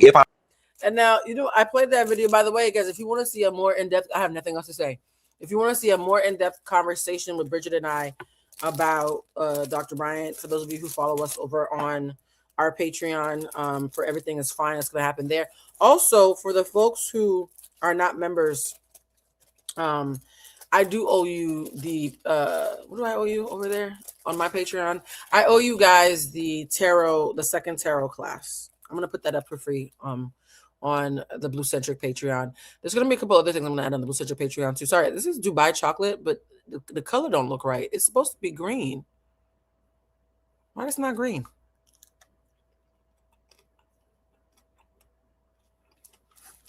This ain't no fucking Dubai chocolate.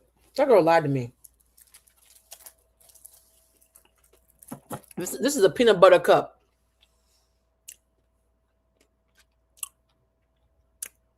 I literally said to this bitch, sorry. I literally said, is this a real Dubai chocolate that just happens to be on sale? It's one of them fake ones. She's like, no, it's the real one. It's good. Girl. Anyways, yes, I got scammed. I got chocolate scammed. Well, my cramp shit bad enough. I'm probably going to still fuck it up in the middle of the night, so let me not throw it away. Yeah, might as well. It's like pistachio cookie butter, but here's the thing. I like Dubai chocolate, not just because I love pistachio. I love pistachio. Because I love the crunch. That ain't got no fucking crunch. Did y'all hear a single crunch when I've been into that? Anyways, we're going to end with Funky Geneva because I'm not talking about Dr. Bryant no more. Being honest, the first thing in my mind was how fucking convenient. How convenient that people call your credentials into question and then you tell the people you went to a university that shut down. But then what really sealed the deal for me, Dr. Bryant, was that you started talking. First and foremost, the I don't give a F and using SHIT was very off-putting. Yeah, when she was like, I don't give a fuck. I'm never going to say this shit again if y'all can't fucking hear. And she has a name for her people. What is it? The Doc Rock? The Doc Crew? What is it called? Cheyenne Bryant got a name for her fans. Cheyenne Bryant fan base name. The Docinators, the Doc Squad.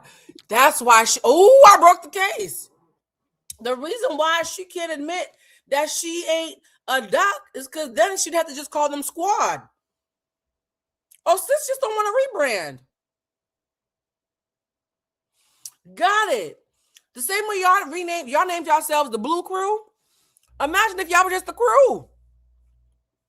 No, but I actually am blue though, so I'm not a fucking lie, so that's different. You know what's so interesting? Somebody mentioned this also on Threads. Shout out to Threads. That has she just positioned herself as a religious grifter because that's part of her spiel and called herself Pastor Bryant. Oh no, there already is a Pastor Bryant. She's gonna use that. Archbishop Bryant, Reverend Bryant, Coach Bryant. Coach Bryant would have still worked. Coach Bryant could have still been at Joe Budden and Shannon Sharp and all these things. Coach Bryant could have still put on that see-through dress. That's why I don't understand. She could have had all of this and still left out the doc until I watched her on Basketball Wives. I think she's used to using the word doc as a way to look superior in those mean girl groups on Basketball Wives and those kind of shows. Like, oh, you're a whore. You're nothing but a housewife. I'm a doctor. So I think maybe calling herself Dr. Bryant unchecked in the reality TV realm made her feel superior as a storyline, and she forgot to drop it and switch to Coach Bryant when she became a social media grifter. That's what I believe. If anybody who's asked, well, we were talking about this on Carlos King, no, we won't, because Dr. Bryant is friends with Claudia Jordan, and I would never put Claudia in that position. Came off very defensive. It was not ladylike, and it damn sure did not speak in the tone by which we would expect from somebody who was supposed to be a doctor and professional and all of these things. It was giving very much, let's take it to the street. Now, let's get into the more practical common sense thing. You came to us and told us you were Dr. Cheyenne Bryant. Nobody knocked on your door and said, hey, we want you to tour the world. We want to build you up as this doctor character. Come do it. I do not think it is unreasonable for anybody to want proof of your credentials. officials, especially when you put it out there that you're not working under licensure. It would seem to me that you would be rushing forward to reestablish public trust. Fine. Let's just say, for the sake of argument, it would seem to me that you'd want to rush forward to reestablish public trust. Quentin, aka Funky Geneva, that is such a fucking bar. When that video came out of me talking about the trans girls and how Black women who are cisgender can unintentionally find themselves having transphobic thoughts because of their valid frustrations that are focused elsewhere, the way it was clipped would make you think that I might be transphobic, and I immediately made it clear, hey, this is a clip. If you watch the rest of the video, I'm actually speaking on behalf of us showing more grace to our trans sisters because they're dying disproportionately to us in the same way that we die disproportionately to white women, right? Let's not be the very boogeyman that we run from in other people. I did that because I wanted to reestablish public trust, and also I wanted the LGBTQ community to know that they're so safe with me. It's such an instinctive thing when you care about public safety, public health, or just the mental health of people that you think are marginalized and who you can in any way impact, to want to clear it up to make them feel assured. So sure, fuck us as far as you don't owe us anything, but why don't you care about reestablishing trust with those who are being vulnerable and spending a lot of fucking money? Dr. Bryant is expensive. She said that she does not want to be licensed because something around it's not that important, and she wanted to be able to get to her people better without any bureaucracy, and she wanted to be more accessible. How are you more accessible when you're charging those prices? When I had my course appraised, I was told the course was supposed to be $2,000. My course is a quarter of that price because I want it to be accessible. Is the accessibility in the room? How are you accessible at those prices? I don't understand it. I don't understand. She blamed it on insurance, but she charges more than, I don't understand. you can't get the transcript. You can't get them to confirm the degree. Sis, it ain't a Black person alive who hard copy of their degree, not at their mama or their grandma house in the box. I don't care what you say. Going to college in the Black community is a big MFing deal. Where is your degree? Call around your grandma house, call around your mama house. Okay, sis, you ain't got the degree. I understand that Argosy is an online university, but I'm not about to argue with no bitch that claim they got no degree from Argosy and you can't produce us no cap and gown pictures. I understand that it was an online institution, but baby, I wouldn't give a damn if your ass was on an oil rig in the middle of Alaska. There is not a Black person alive who is going to accomplish PhD level work and not walk their Black ass across that damn stage. Where's your... First of all, for those who ask how much is her price, it depends. She has like a floating scale, but if you want an in-person coaching session with her, it's $750 for one session, $750 for one session. If you want her to come to you and catch an Uber to you, it's $1,500. Now, how much is it? I use Uber Black. How much is that Uber? $750 USD.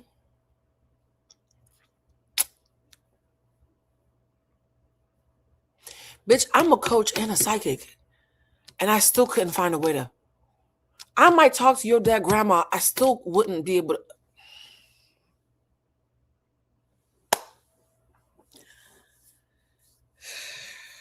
If I didn't have a soul, I'd be so rich. I don't understand this. I don't understand. For $1,500, she'll come to your house. Cap and gown pictures? That is something that you could use to put this shit to rest right now. Where is your hard copy of your degree? Where is your cap and gown pictures? Thirdly, sis, where... Yes, where's your cap and... He's so right. If you have 6 degrees and 3 of them are PhDs, wasn't nobody there to clap for you? Is your dissertation? Matter of fact, why you didn't just rattle off out loud what you wrote your dissertation in? You got... That's what I was confused about. Because if I spent all that time on the dissertation, you couldn't shut me the fuck up. Give me a reason to talk about that shit. To have that bitch somewhere. It's got to be on a floppy disk. It's got to be on a hard drive. It's got to be on a thumbnail. Where are the drafts of the dissertation? Like, Cheyenne, you can't take this cavalier attitude like... Yeah, somebody said photos can be AI. Yo, perfect example. Eric Benet said that he went to the school of falsetto because Eric Benet is a fool. Eric Benet is such a fool. Eric Benet said, well, if Dr. Bryant can be a doctor, then I want to be a doctor too. And this man made a whole video about how he went to the Milan School of Falsetto. Okay? And somebody was so inspired by Eric Benet being a fool, they AI'd his picture for him. Dr. Brian, you couldn't get you no AI? Now, I'm not an AI girly. Y'all know I don't fuck with AI. But if I'm a grifter, that ship has already sailed, right? Where's the image? I'm pulling up the image right now. Dr. Bryant, how is it that Eric Benet can produce a picture of him in his cap and gown with his degree? Where y'all's at? We not even worth a little bit of water for a little AI?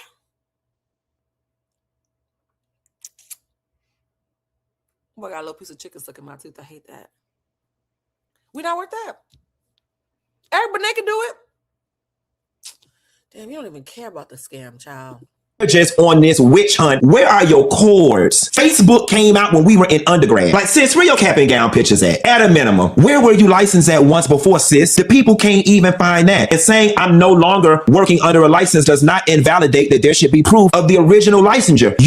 My friend Aaron Bernard was a therapist who, and he shared this very openly. He's a therapist who decided that he wanted to be a coach because there was a level of intimacy that he wanted to have with his clients that as a therapist would have been inappropriate, but as a coach, he was totally empowered. And he also said, because, you know, we're in LA and people be outside, he was like, I got tired of running to people, my clients at day parties, right? I want to be able to be seen as a person out about town, living my beautiful life without worrying about my clients being weirded out that I'd be at the functions. That is valid.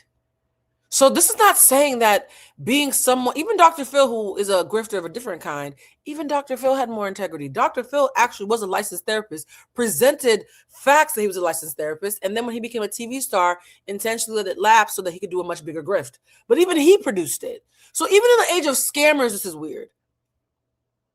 Got to give us something, girl. Until you pop up with a copy of a diploma, a cap and gown picture, a license number, a cover page of a dissertation, somewhere where you've been published something, then you are leaving people with no other choice but to believe that you are a fraud. Nobody watched that, right?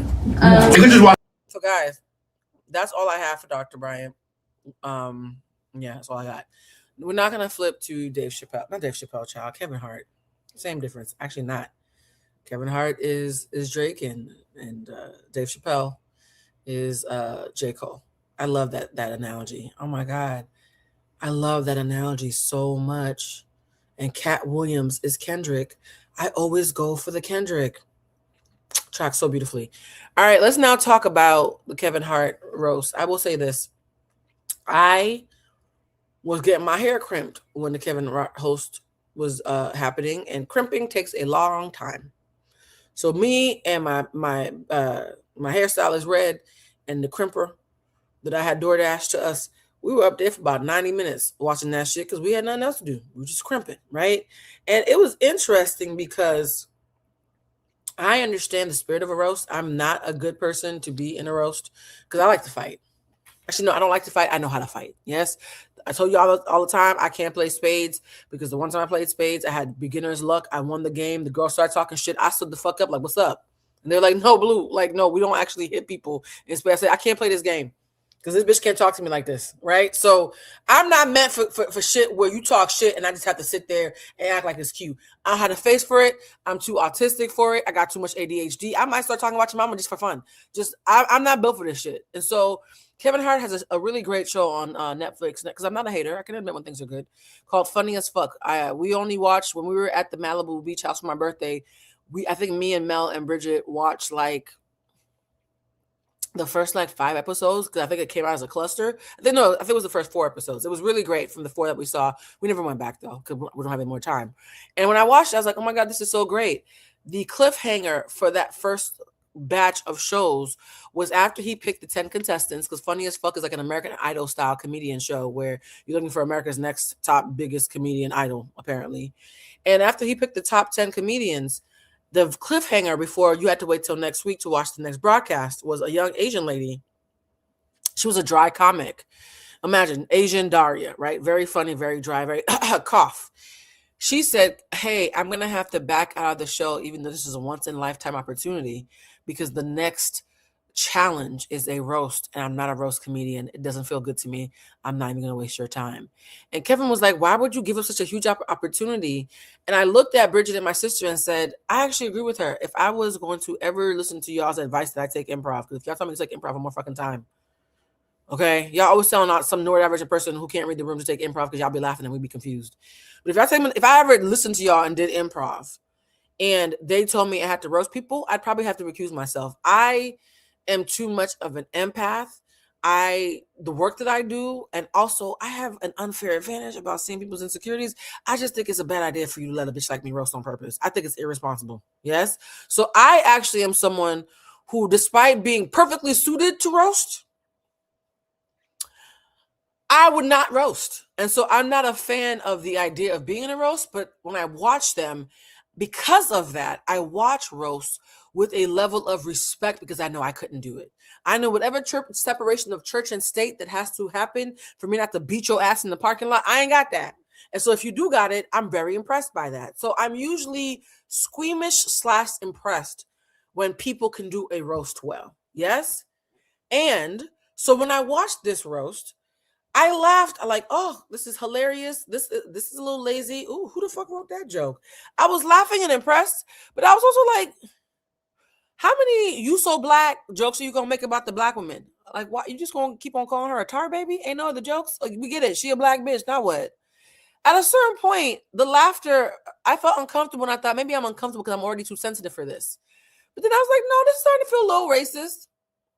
It's starting to feel a little racist. And then I found out that there was a white supremacist on stage who works for Joe Rogan and is known for being MAGA. And the host was MAGA. And I said to myself, now hold on.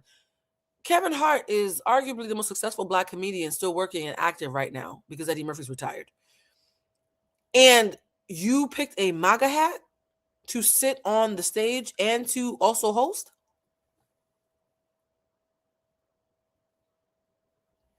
I said, I don't think this is about me being an empath. I don't think this is me being sensitive. Something might be off. But again, me and my hairdresser, there were moments where we would laugh because a broken clock is right thrice a day during a roast, apparently. Until it got to the George Floyd joke. The George Floyd joke, I said, if this is funny, then maybe I just don't know what funny is. I was so uncomfortable. I said, this is punching down. You let an actual racist who all the jokes about him are about how racist he is get off a George Floyd joke. All right, let's watch the commentary. Watch the clips online, then you gotta wait till the end to see who the writers were, and then you go back and watch it. And you was like, wow, not a lot of black writers, but a lot of black jokes. Most, if not all, the writers that I saw pictured were white people. And the jokes were very focused on nigga shit. Some of those weren't even jokes, they were just straight up racist. But hey, ha ha ha, Netflix, ha. Wow. I never thought there would be this many people here to support a black man. So because I can't play the video, for those of you, I know the 40% of you who come in just naked and trusting and vulnerable and waiting for us to pour into you. I know that some of you will never watch this, and I know that I can't play the clip without being copyright striked. So, struck. Yes, the past tense of strike is struck. So I don't want to get copyright struck. So I found two comedians who did a very decent job of basically replaying less satire than you would think would happen. It's Jamila and another young man whose name I forget. So let's watch their rendition of what some of you might have missed. My first joke is going to go to the black lady on the left of me. You're black as shit. On the count of three, we're all going to say, hey there, Jigaboo. You know, I can really relate to all you blacks in here. You know, my dad left me when I was younger as well. Yeah, he went to jail for killing George Floyd. Everybody in this room is so black, they almost offered this special to Tubi. You guys are so black, we had to have the special during the daytime so that we could see you, because you guys are black and dark. White girl, you fuck so many black guys, I'm about to call you the 13th Amendment. You are so black, I'm about to develop a new slur. I'm gonna do an impression of the black lady that just went before me. Honey boo boo child, I'm black. But seriously, we really want to take time out to respect the reason we're here. This person has broken down barriers, has made his own way, and has shown us what it's like, to stand the test of time and really be someone we should respect in this community. So without further ado, I'm going to bring up the reason we're all here, a jigaboo cockroach monkey. Kevin Hart is so... Those were saying she's not funny, so neither were the jokes, right? That was an accurate depiction of what happened. Incredibly accurate. Let's continue. tiny. How tiny was he? He's so tiny that if he were around during the slavery days, they wouldn't use a whip to tear through his black back. They'd use dental floss. One of the jokes was Kevin Hart's so little back in the day they would have had to hang him using floss. That actually happened. That actually happened live. That's comedy. That's going to be a minty back. The funniest thing I've ever heard in my life. I swear to God, I'm not. And Kevin's crew, all black men, were yucking it up. Now, I know that they were yucking it up because they know that they're sitting on the stage behind the comedians and they're going to be on camera at all times. And so they want to look supportive. But when you're yucking it up, even fakely for the optics, and it's these kind of jokes, it smells like a coon. Okay, at least the tail and the back end and the starfish of a coon. It was giving raccoon booty hole. For some reason, booty holes are a theme on today's live. Everybody's talking out their ass apparently, but it was giving raccoon anus a little bit. I'm making this laugh. That shit was funny. You know, it's great that we're all here together to celebrate freedom of speech. I actually had a dream that this happened. I woke up so excited I took a shot. Guess you could call me Martin Luther King.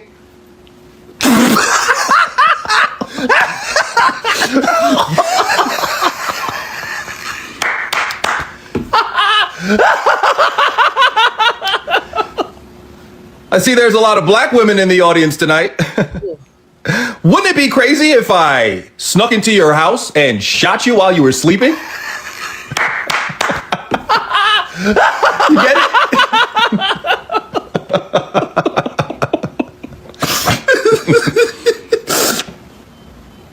You know who you can't see at night? Black people. That joke also actually happened. That was an original one. That's comedy. No one has ever said that before. No. By the way, Regina Hall refused to fake laugh, and she became a meme. Because Regina Hall was like, okay, that's not funny, so I'm not laughing. And even when Chelsea Handler and a couple of the others were I'm trying to find the pictures, I'm talking to you. My light just went out. Let me just plug it back in, child. Shout out to because Regina is not a fake bitch, she refused to fake laugh.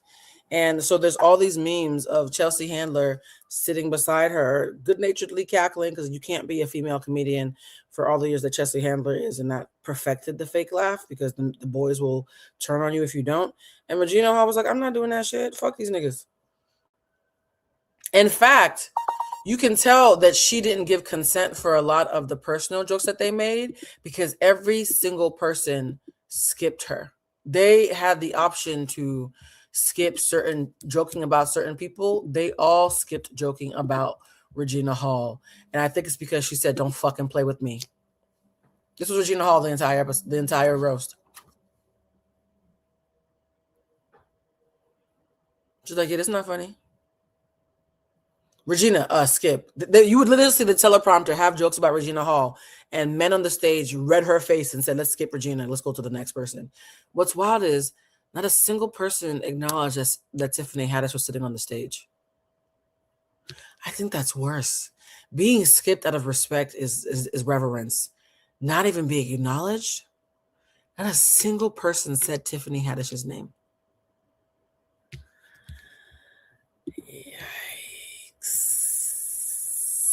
Yeah, she is very pretty. And she's in her 50s, which is a beautiful example of how aging can be a beautiful thing. Comedy. That's comedy. I can't wait to do a movie with this white man. So Michael Che from SNL took a dig at the roast of Kevin Hart for hiring only white writers. So I heard first it was mostly white writers, then I later heard that it was only white writers. So it's all, if not most. So if a random racially ambiguous biracial says, well, I'm technically a quarter black and Cherokee, sure. But for the most part, these were all white presenting. Yes, Tiffany Haddish was right on the stage, child. Those were saying Tiffany Haddish was there. She was right. She was literally on the stage on camera at all times and was never once acknowledged. It was crazy work. So Michael Che, let's get back to him. He said, hey, and he's mimicking the producers of the show, let's do a roast celebrating the career of the most successful black comic in the last 10 years. I love that. Who should we get to write it? And here's going to be a picture. Here are the writers. I'm going to just let you sit with that. This is who wrote.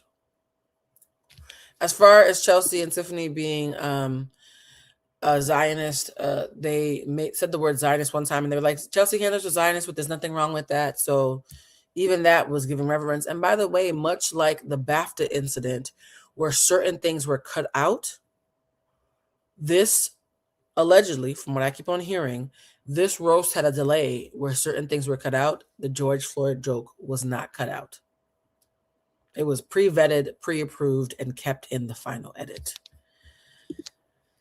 Oh, Kevin, you are such a good man from what I've heard from every single person I work with who knows Kevin Hart talks about how many opportunities he gives to Black people. The first time I went to Soho House in LA, that infamous story that I told in the members only area about my summer hanging out with the First Wives Club of Black Hollywood and Will Smith's first wife, and I think Mike S. wife was there, and a bunch of the first wives of Black celebrities.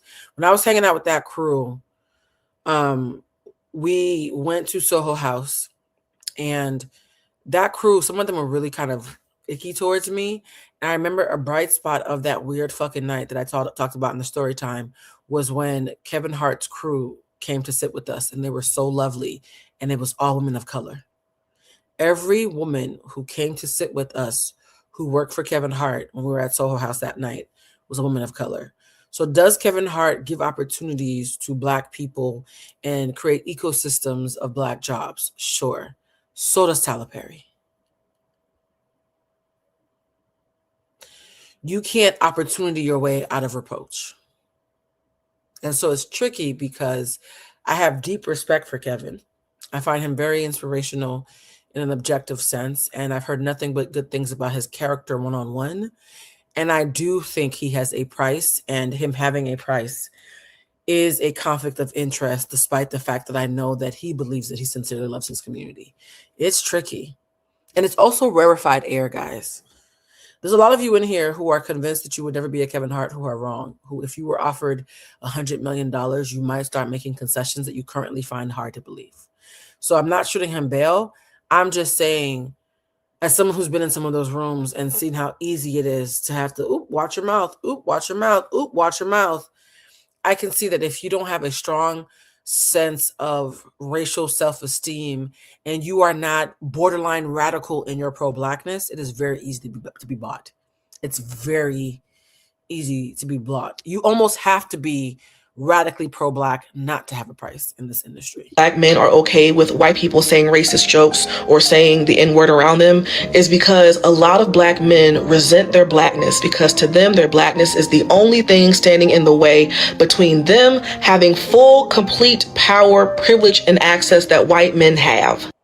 Now, I intentionally included this video because I've talked about this quite often, how white men are the top of the food chain and Black men and white women take turns being second place. And so a lot of Black men do feel resentful because they realize their Blackness is the only thing stopping them from being white men. And they are willing to barter away pieces of their Blackness, or barter invitations to the cookout, or let their friends say the N-word, or let Black women be demeaned, or make colorist jokes, or only date racially ambiguous women who will give them mixed race-looking babies as their way of bartering away their Blackness, because that's the only thing holding them from the top of the mountain. I just realized this young lady's video. I wanted to play more of it, but it has music behind it. I do not want to risk the copyright, so as great as she is, I'm going to have to let that rock out. Including their racial self-esteem to get it. So yeah, I hope this helps. Okay, so let me get this straight. Kevin Hart attended George Floyd's memorial, mourned him on camera, talked about how painful it was for the community and that we needed to push for change. And then not only did he laugh at a racist white man mocking his death, he created a space where that racist white man felt safe enough to do that. That is worth pausing on. Not only did he let it happen, he created a space where that person felt comfortable to have it happen because he was invited, vetted, and given a green flag. These productions take months to put together. It is a lot of moving pieces. It is a ecosystem of production, crews, schedulers, handlers, management teams, right? To make all of this happen on that scale. In Inglewood, Cal. You invited MAGA. You low-key invited the KKK to Inglewood. Kevin Hart, I admire you so much for so many valid reasons. And you still can't get away from the fact you invited MAGA to Inglewood. You invited Klan to Inglewood. You invited George Floyd jokes to Inglewood. And you also invited a bunch of Black women, including Cheryl Underwood and Venus and Serena Williams. In the same way I once said when CEO Club, Serena Williams' show came out, that Serena Williams has a great record for picking really good, decent human beings as white allies. And she picks good whites was the joke that we made. I pick good whites, so shout out to my white friends who I can talk to without code switching because they know what the fuck is up. Kevin is the opposite, where I don't take him giving somebody a green light to mean that they're safe as a non-Black person in our spaces, and that's really unfortunate considering how much power he has in our community. That was not a random person who just barged in and made a joke. This was orchestrated. This was planned. They film and produce events like this months in advance. He knew who was going to speak. He had topics that were off limits, and they knew which jokes were going to air and which ones were going to be cut out. And the George Floyd joke stayed there. Going to someone's fucking memorial and mourning them on camera and then laughing at a racist saying they are in hell and mocking their final words is some shit a sociopath would do. That's some shit a sociopath would do. Not just a comedian, not just a bad person. I mean somebody who is few fries short of a fucking Happy Meal. That is not normal. That is not normal. Now, I am not a psychiatrist, obviously. I'm not a mental health professional. This is all my opinion. I feel like we need to start naming this shit for what it is because it's not fucking normal. A lot of these celebrities keep getting away with behaviors that are not. She said it's not normal. It's not normal. It is becoming normalized. And I went to the Netflix Is a Joke festival the day before the Kevin Hart roast, right? Because my friend Heather, shout out to Heather. She's in an improv group. They're really, really amazing. It's called Who Else Gonna Be There? The cast of Abbott Elementary was there. Me and Mike went to support Heather. It was amazing. It was so inspiring. I also got a lot of people telling me, Blue, you need to do improv. Please stop telling me. I get it. Including Heather. Shout out to Heather. If I do improv, it's probably going to be with Heather. And I was watching it and I was like, yo, good comedy is a craft. It was exhausting just laughing in the audience. I couldn't imagine how much of a muscle they had to build to be on that stage. I got tired watching good comedy. I cannot imagine having to be someone who conceptualizes, creates, and then masterfully executes good comedy. Comedy is exhausting when it's on purpose, okay? I get to be on here, have tism, and say shit and forget it while y'all still laughing. But to do that shit on purpose is a craft that I have been obsessed with since Eddie Murphy, okay?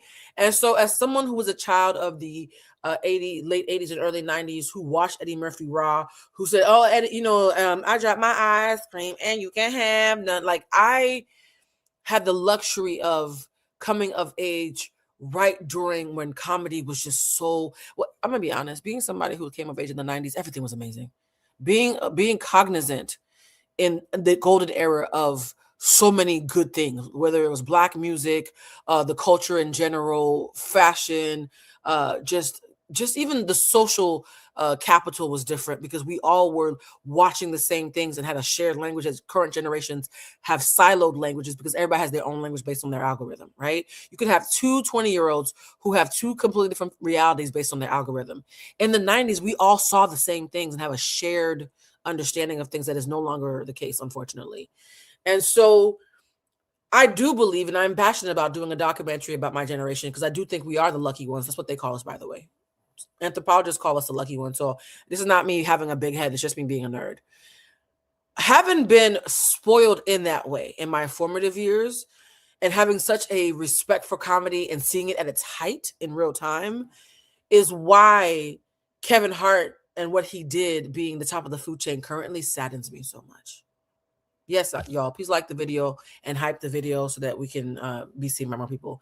So yeah, I understand why she is insulted. And when I was mentioning earlier about that comedy is a joke, one of the young men who made us guffaw laughing at comedy is a joke the day before the roast, when Mike and I went, I found a video of him eloquently explaining on a granular level as a professional comedian why the roast was a fail. Because I didn't want us to just come in here as lay people lambasting something and have a dismissive wannabe comedian who's only ever told 3 successful jokes in his life be able to dismiss us and be like, well, y'all not comedians, y'all don't understand. Nigga, I went and found comedians, right? Even this video up until this point has been actual people who do comedy for a living and pay their bills with comedy who've been speaking. I have found actual comedians to share the dissent because I respect the craft too much to speak only as a layperson from a place of authority. So I'm going to let her continue. But if you're watching this, please know that on this channel, on this platform, we don't just talk to be talking. Everybody does that. If I can't elevate the conversation, I'm just going to go to bed. Yawns and Taurus. Yes? We're going to have an explanation for those of you who are still on the fence about why everybody's so mad. Not fucking normal. Behaviors that other people would not just get canceled, they would be locked up for. Let's say this was a regular guy, not a celebrity, not rich, not famous, nothing like that. Let's say this was a regular man and he went to somebody's funeral. He was on the news mourning this man. And then later he's seen on camera laughing at somebody mocking that person's death. Y'all would question that person's mental stability. Y'all would question whether or not that man was safe. Nobody would want to be around him. And she has a point. If this wasn't George Floyd, it was a regular man who had been unalived, and the person who was vocally and publicly coming out against what happened to him was later seen laughing at his death, we would all be like, that's fucking weird. She's right. She's actually right. We would all find that really fucking bizarre. We would start to be suspicious as to whether or not this man was harmful. I don't feel like enough people are really stopping to unpack that, how fucking crazy that is, that you wept and mourned this man and laughed at a joke about his death. I don't give a fuck how much time passed. That shit will never be funny. If you're mourning, you're grieving. I've lost so many people, bruh. The thought of what has happened, not just my relatives, George Floyd, Tamir Rice, Rayshard Brooks, any of the people I can name, Breonna Taylor, Sandra Bland. Oh, y'all, is this just me? I get very emotional whenever I hear their names and see their pictures. This is why I can't do roast. Nothing about this is funny to me.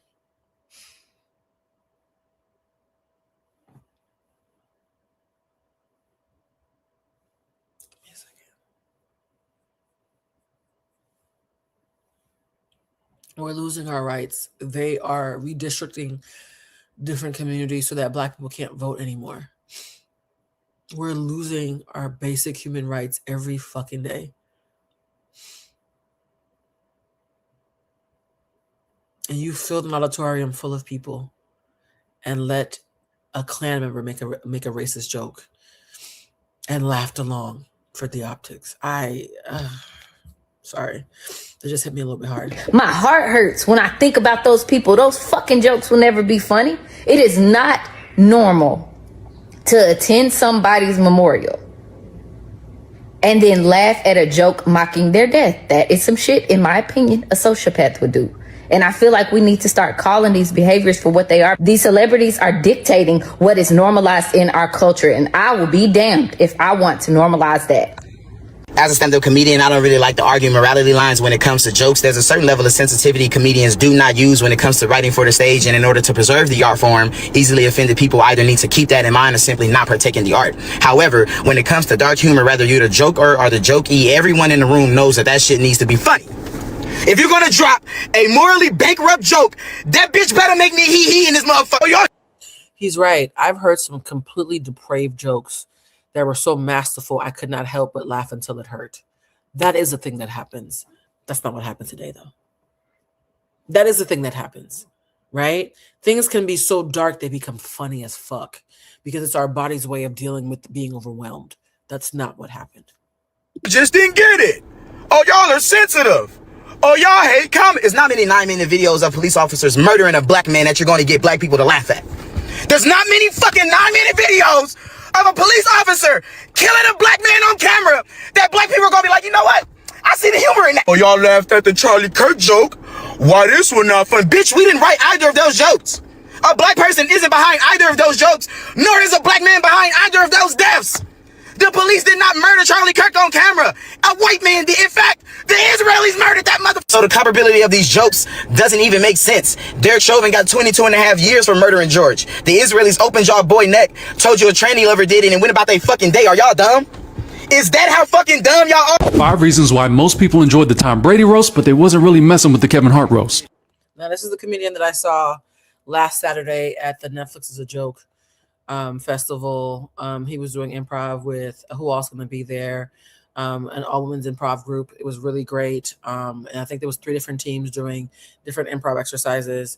And he surprised me because he's like 6'5", so he was like the biggest thing on stage. And so I thought he was just there to be a tall black man. He really surprised me with how great he was on his feet during the improv. He's a really good comedian. Even Jessica Lay, who's been doing this work for years and worked on comedy in comedy rooms for a long time. A lot of my closest friends work in comedy rooms, right? A lot of my closest friends are comedy writers as a craft. I actually never did the math on that.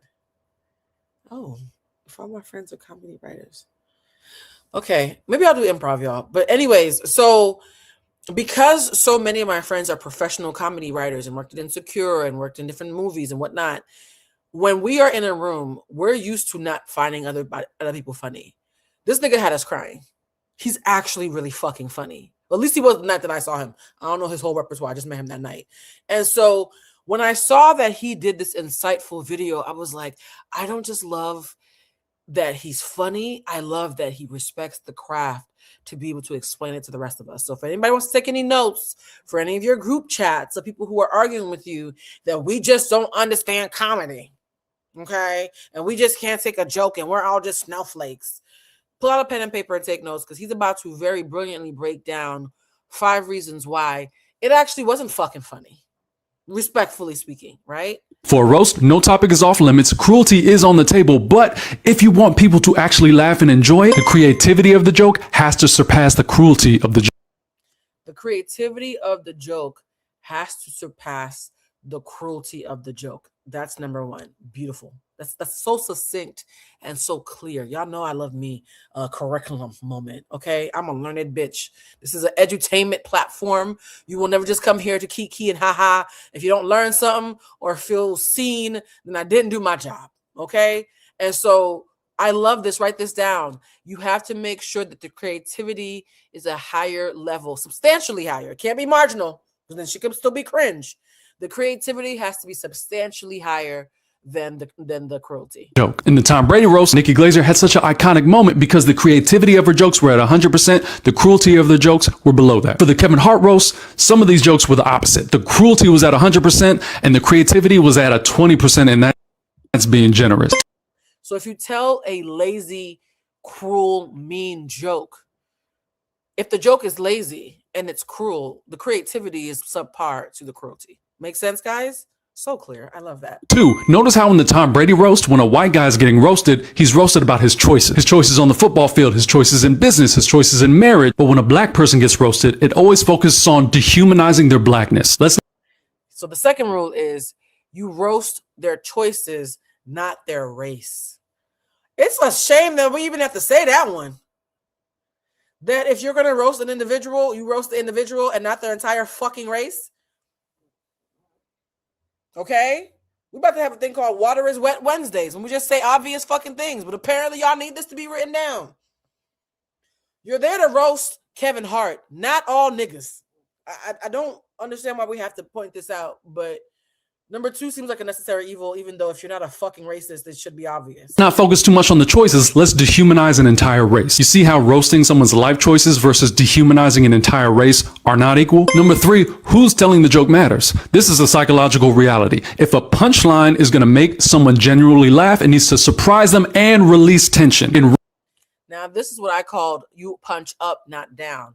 Back in the day when Dave Chappelle started to disappoint me despite being one of the most brilliant comedians to ever live. So it's really always tricky for me when I have to critique him because I do deeply admire him.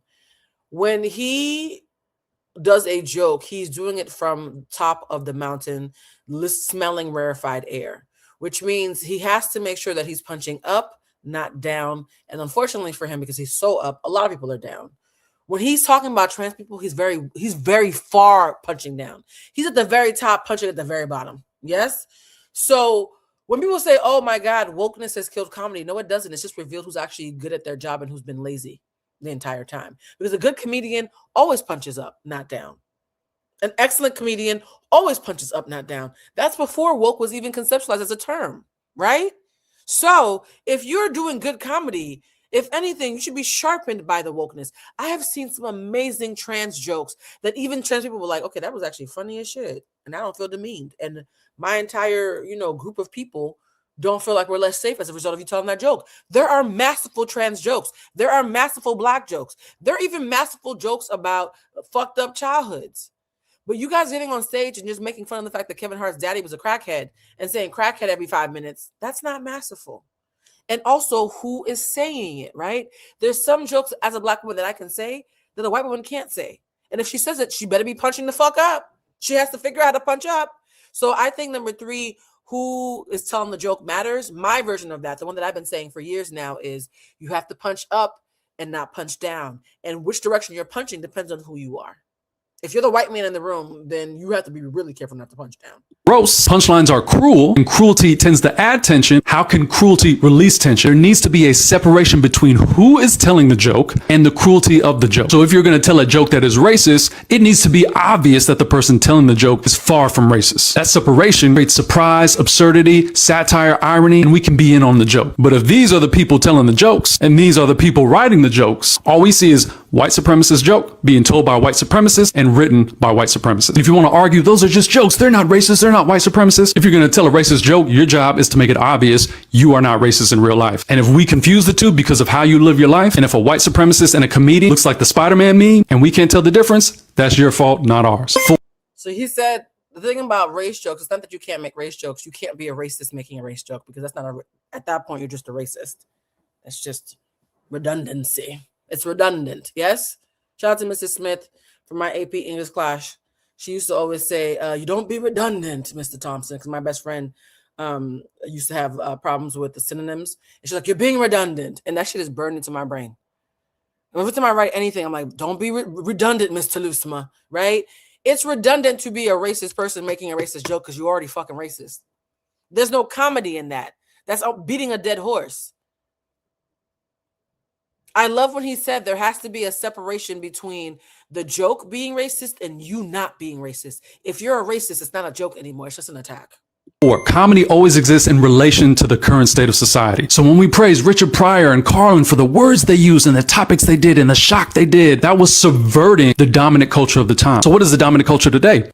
I love when he talks about subverting the dominant culture of the time because it's the reason why Archie Bunker was good comedy, because back when Vietnam was not popular and the hippies were becoming very popular and the civil rights movement had gained a lot of traction and they were desegregating schools, we were in an era of a turn in public sentiment towards humanizing Black people systemically.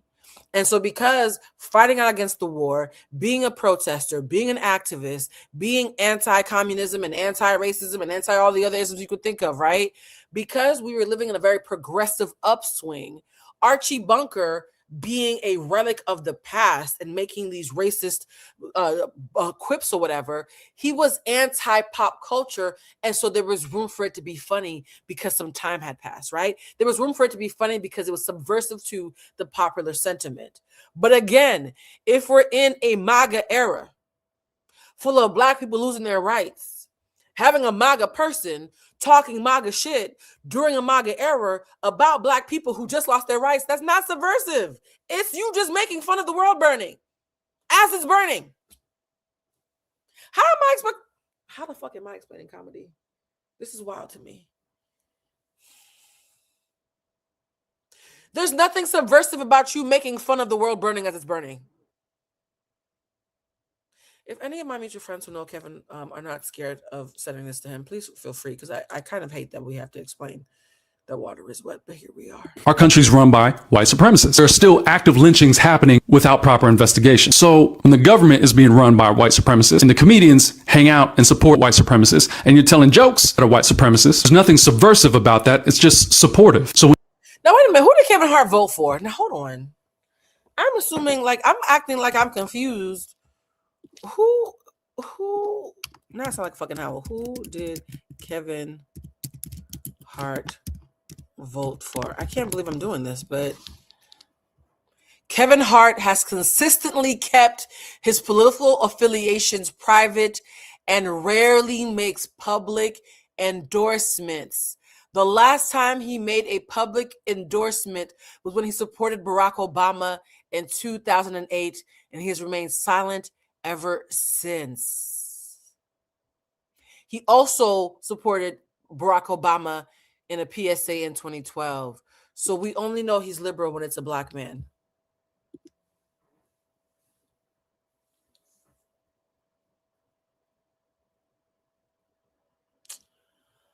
Oh.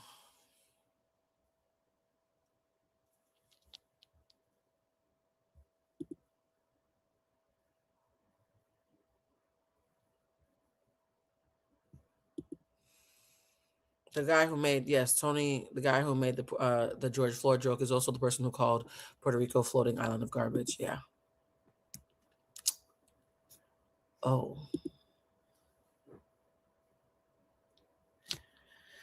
If you're a Black man and the last time you cared about the rights of the rest of us is when one of you was running for president and you haven't given a fuck about us since, there's a name for that.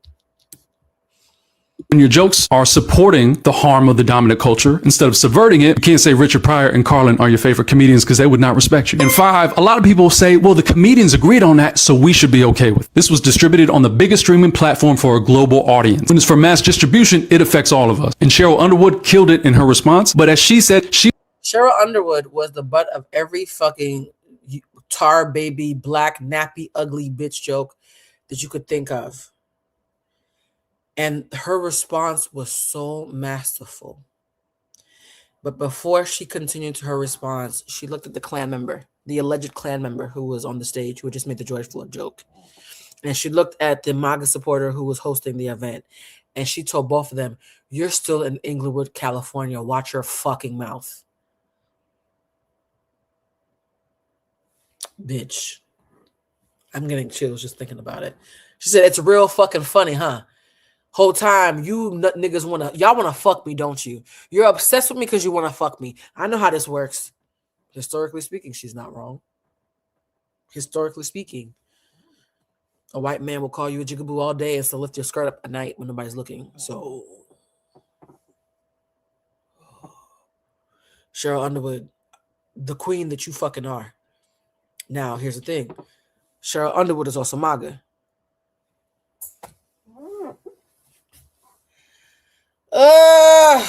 There's so many levels. There's so many layers. It's like a perpetually peeling onion. Cheryl's amazing. Cheryl's also a lifelong Republican. I don't know. I have nothing. At this point, we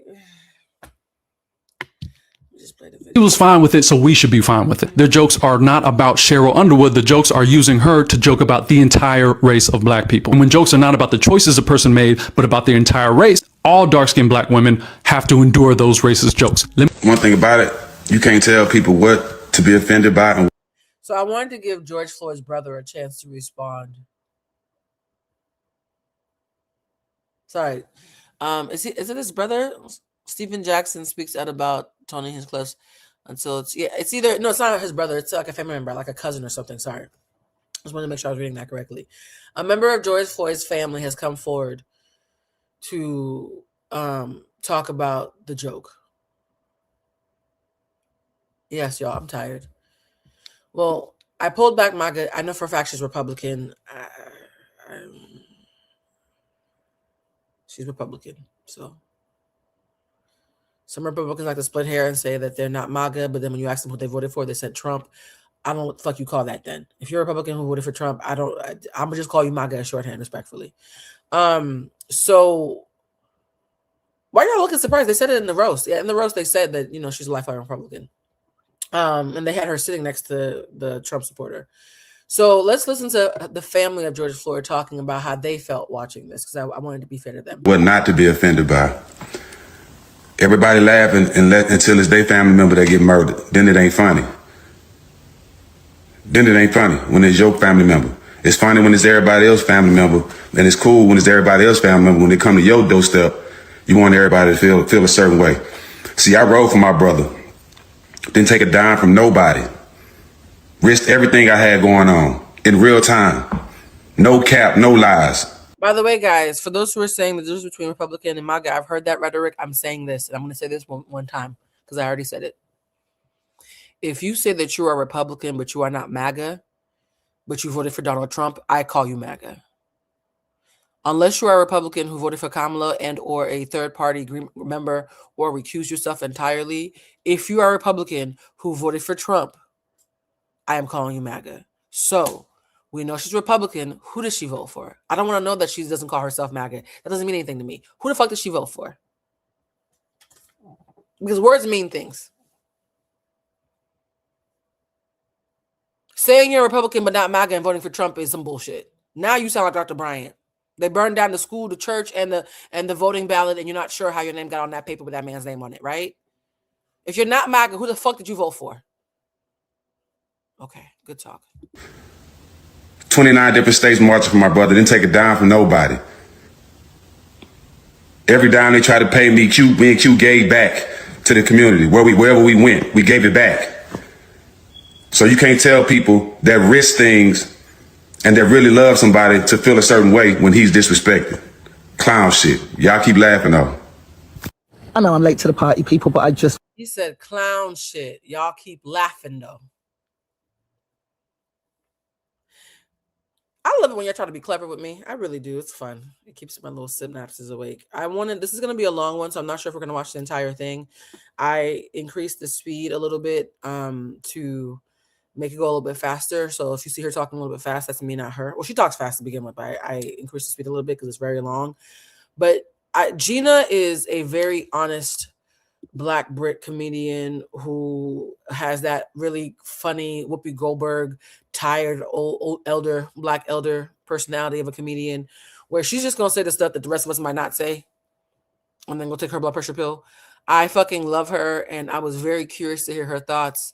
I did not watch this video because I wanted to experience it with you guys organically. But after this video, we are gonna go right into the members only live and talk about Love Island and Sierra and all the good things. Okay, so let's listen to Gina before we wrap up the Kevin Hart segment of this. And by the way, shout out to everybody who came tonight. I know it's a Friday night. You could have been anywhere, but you're here with us, and I really do appreciate that. Watched the roast of Kevin Hart last night on Netflix, and I have some thoughts. Now, let me start first by saying I do not like roasts. I don't like them.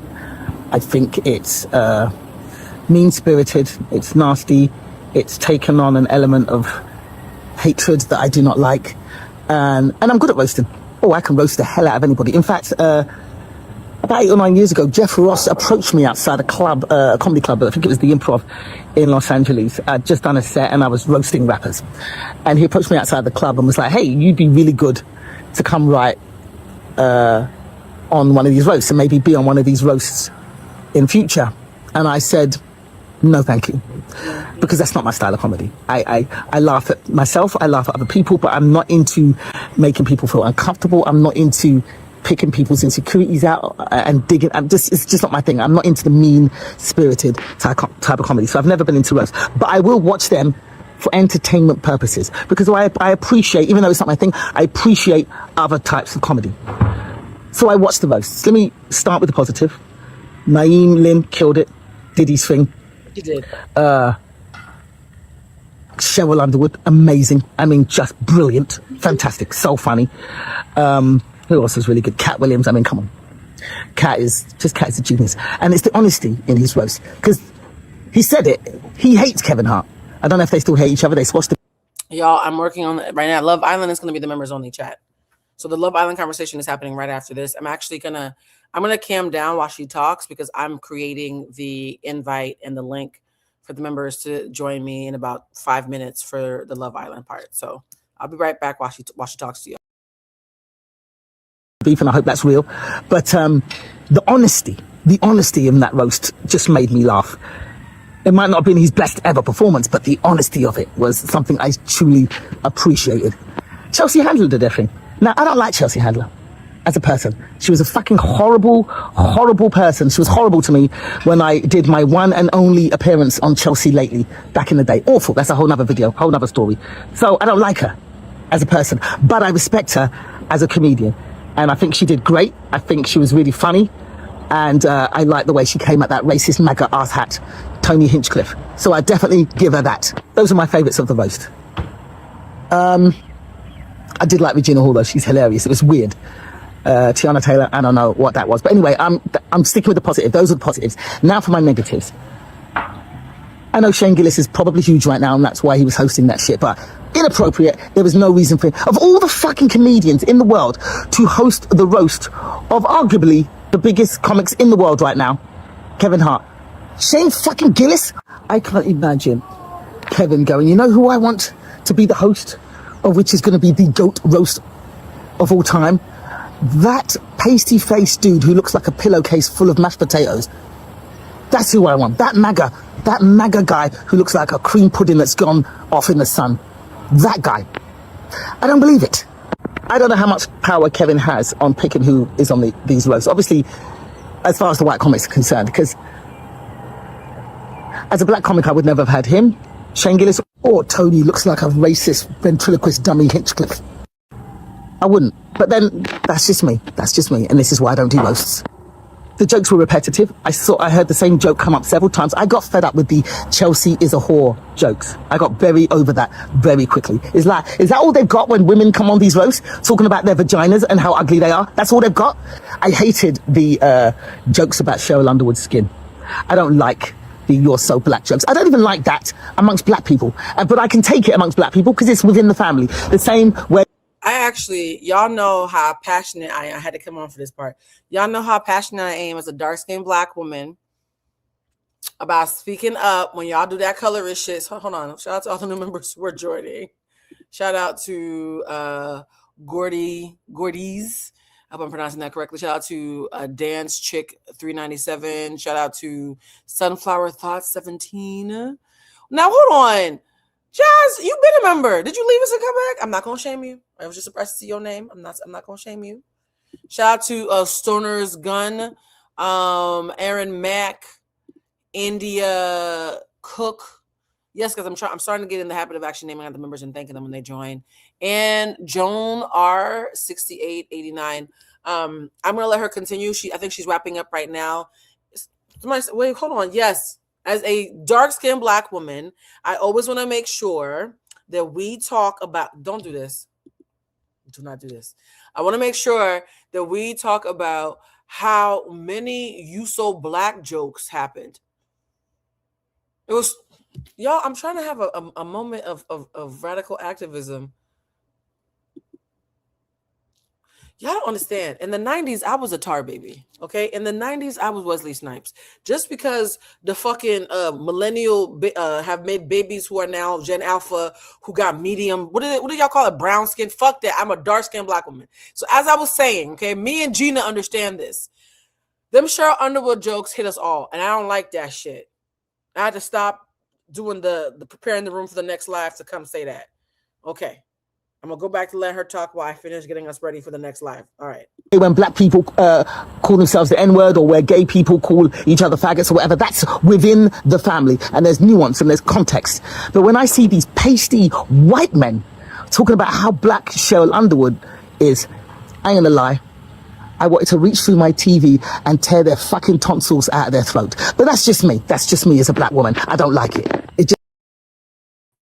That's right. I want to rip their tonsils out too. Tell them, Gina. Fuck them people. All right, bye. It felt like it was opening century-old wounds for me as a black woman, and the history of where the colorism came from. But oh, it's just jokes. I know you comedians are going to go, it's just jokes, it's comedy. You can't censor comedy, but that's how I feel, and this is why I don't do roasts. There was a lot of jokes also about getting fucked up the arse, sucking each other's nipples, sucking cocks. There was a lot of homoerotica going on in this roast. But yet not a single gay comic was to be seen on the roast or sitting amongst Kevin's friends. Where were the gays? Where was Wanda? Where was Bob the drag queen? If you can have MAGA represented up there, why couldn't you have the gays?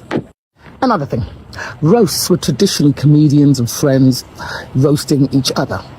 It came from a place of love, mutual friendship, and all the good things. These roasts nowadays have become celebrity fests, media whore fests. So now you're getting a bunch of celebrities just standing up there reading from a teleprompter, which takes away from the instantaneous nature of roasting your friends. She's right. Roasting was about friends jonesing on each other, playing the dozens, etc. By the way, guys, I realized, hold on, I'm gonna turn the light off. See? You see, I think it's because the light, y'all can't tell I'm dark skinned. You see how dark I become when the lights are turned off? Okay. I saw some of them jokes in there. See that? Y'all just responding to me having good lighting. Thank you. All right. Anyways, as I was saying, even though y'all know I'm very sexually aroused by Dwayne "The Rock" Johnson, why the fuck did he pull his titty out and tell Kellen to suck it? Why did he tell Kevin to suck his titty? I was so confused by that. And then he flexed it. He made the titty go flex and said, "Come suck my titty and sit on my knee." It was very a lot.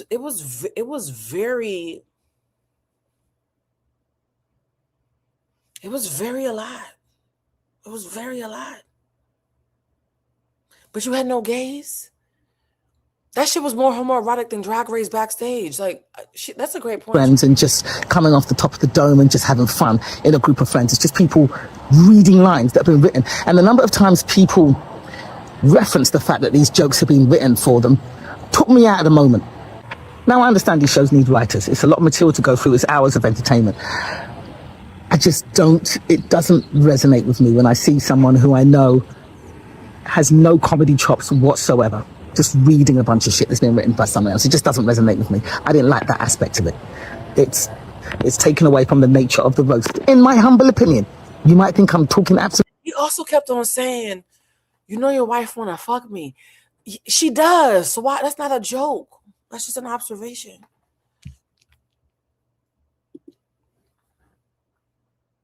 Why he kept on saying that? So you told Kevin Hart that his wife wanted to fuck you, which she probably does, and then you told him to suck your titty? Please don't ruin The Rock for me. Oh my God. I know he doesn't like black women. I know. Let me have this. All right. Bullshit. Finally, because this video is way too long. Most of the jokes, there were some very funny, very edgy jokes that I laughed at, despite my disdain for the whole thing. The one joke that I could not abide was fucking Tony Hinchcliffe's George Floyd joke. Yuck. Yeah. There was no need for it. There was no context. George Floyd had nothing to do with anybody sitting on that stage. He just said that because he could. That part. And this is what I don't like about having these white MAGA pasty-faced pigs performing at these roasts, because they use it to sneak in their hatred. The roast is about talking about your... Oh, this is a bar. I'm happy I let her, even though this is long-winded, I'm happy I'm letting her talk. She's right. Those MAGA hats that were in there, now I'm thinking Kevin might be one, so let me mind my business. But those MAGA hats in there looked giddy and sexually aroused at the idea of being in a big old coliseum, big old room, big old stadium fucking in Inglewood, California. And to be able to tell those jokes right in front of black people. In fact, one of the best jokes that The Rock made, because The Rock actually made a lot of really good jokes. One of the jokes he made was, and he punched up, not down. He said, Pete Davidson, you look like a white person doing blackface as a white person. And I looked at Pete Davidson. He does look like a nigga dipped in bleach a little bit. That was funny. It was a funny joke. His delivery was much better than mine. I was too busy looking at his titties at the time. But his delivery was better. The Pete Davidson joke, yes, Pete Davidson does look like a white person, a black person covered in white skin. Like, he does look like that. Then he made another joke and said that Tony Richmond, the Klansman, the alleged Klansman, the RNC headliner, he was like, you look like a kind of like slave owner who thought he was a good person because he would like make his slaves dance for him. And everybody laughed. Again, his delivery was much better than mine. But then Tony, emboldened by being cast as a slave master, stood up and started acting like a conductor to the actual black people on the stage. What? You miming and acting out slavery jokes in Inglewood? Kevin, how much did you pay this man? Why does he... The joke itself was punching up and funny. I don't know if The Rock is MAGA. I don't know if The Rock is Republican. Kevin Hart and The Rock do not share their public affiliations, but the last time Kevin Hart spoke publicly about politics was Barack Obama, and he hasn't said anything since. That's what the Googles and the ChatGPTs and the Claudes done told me, okay? So I did not say Kevin Hart is MAGA. I just said that he got real quiet after Barack Obama. We ain't heard shit since. That's all I said, that's all that happened, right? But to have The Rock do a couple of good jokes despite being drunk and fine as hell and punch up, and then you stand up to act it out because you're giddy that you get to play slave master in front of actual successful black people.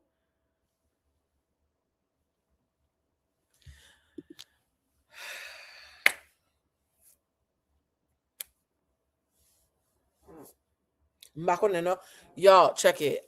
This is wearing me out more. The rest of Gina's video, from what I heard, I listened to the beginning and the very end. At the very end, she shouts out all the great comedians. She shouts out Regina Hall for being great, Cheryl Underwood for being great. Chelsea Handler even had some funny moments, even though she doesn't fuck with her. She said, I don't fuck with Chelsea, but she had some funny moments. She shouts out everybody who did a good job, and I agree with her list. And then she says, yeah, but no, this was some bullshit. Okay? That's the end of this live. I can't do no more. And Tiffany nobody mentioned the fact that I think the actual biggest humiliation ritual was to be on stage laughing and kikiing so you could have a moment and not be acknowledged. One could argue that being invisible in a room full of everybody being acknowledged might be the biggest L of the room, personally.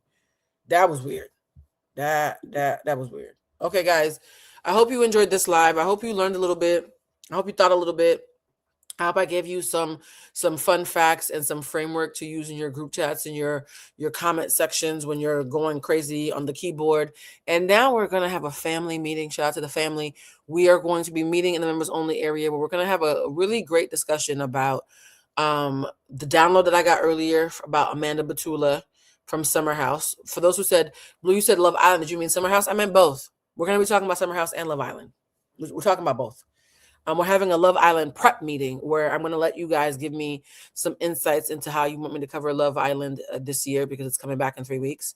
And we're also going to talk about Summer House a little bit and about Amanda Batula and why I think she's a dangerous motherfucker. She's dangerous. Okay? Dangerous. Not just a bad friend. I think the bitch is dangerous. All right. More of that in 5 minutes. It's 7:15 my local time. It's 15 past the hour wherever you are. We're going to be meeting the members only area at 20 past the hour. So you have 5 minutes to pee, wash your hands. Don't be nasty. Grab you a snack or a beverage. Actually, I might make myself a cocktail, honey. Yes. So we're going to have 5 minutes to get us a drink and then meet back up in the members only area. Love y'all. And if this is the end of you seeing us here, just the quote for the recap comments is true success is being sustainable. Okay. True success is sustainable. True success. Anybody can have 15 minutes of fame. True success is sustainable, and you have to be radically pro-black not to be a coon in Hollywood these days. You have a choice of two. You can either say true success is sustainable from our earlier conversation, or you can choose you almost have to be radically pro-Black not to be a coon in Hollywood these days.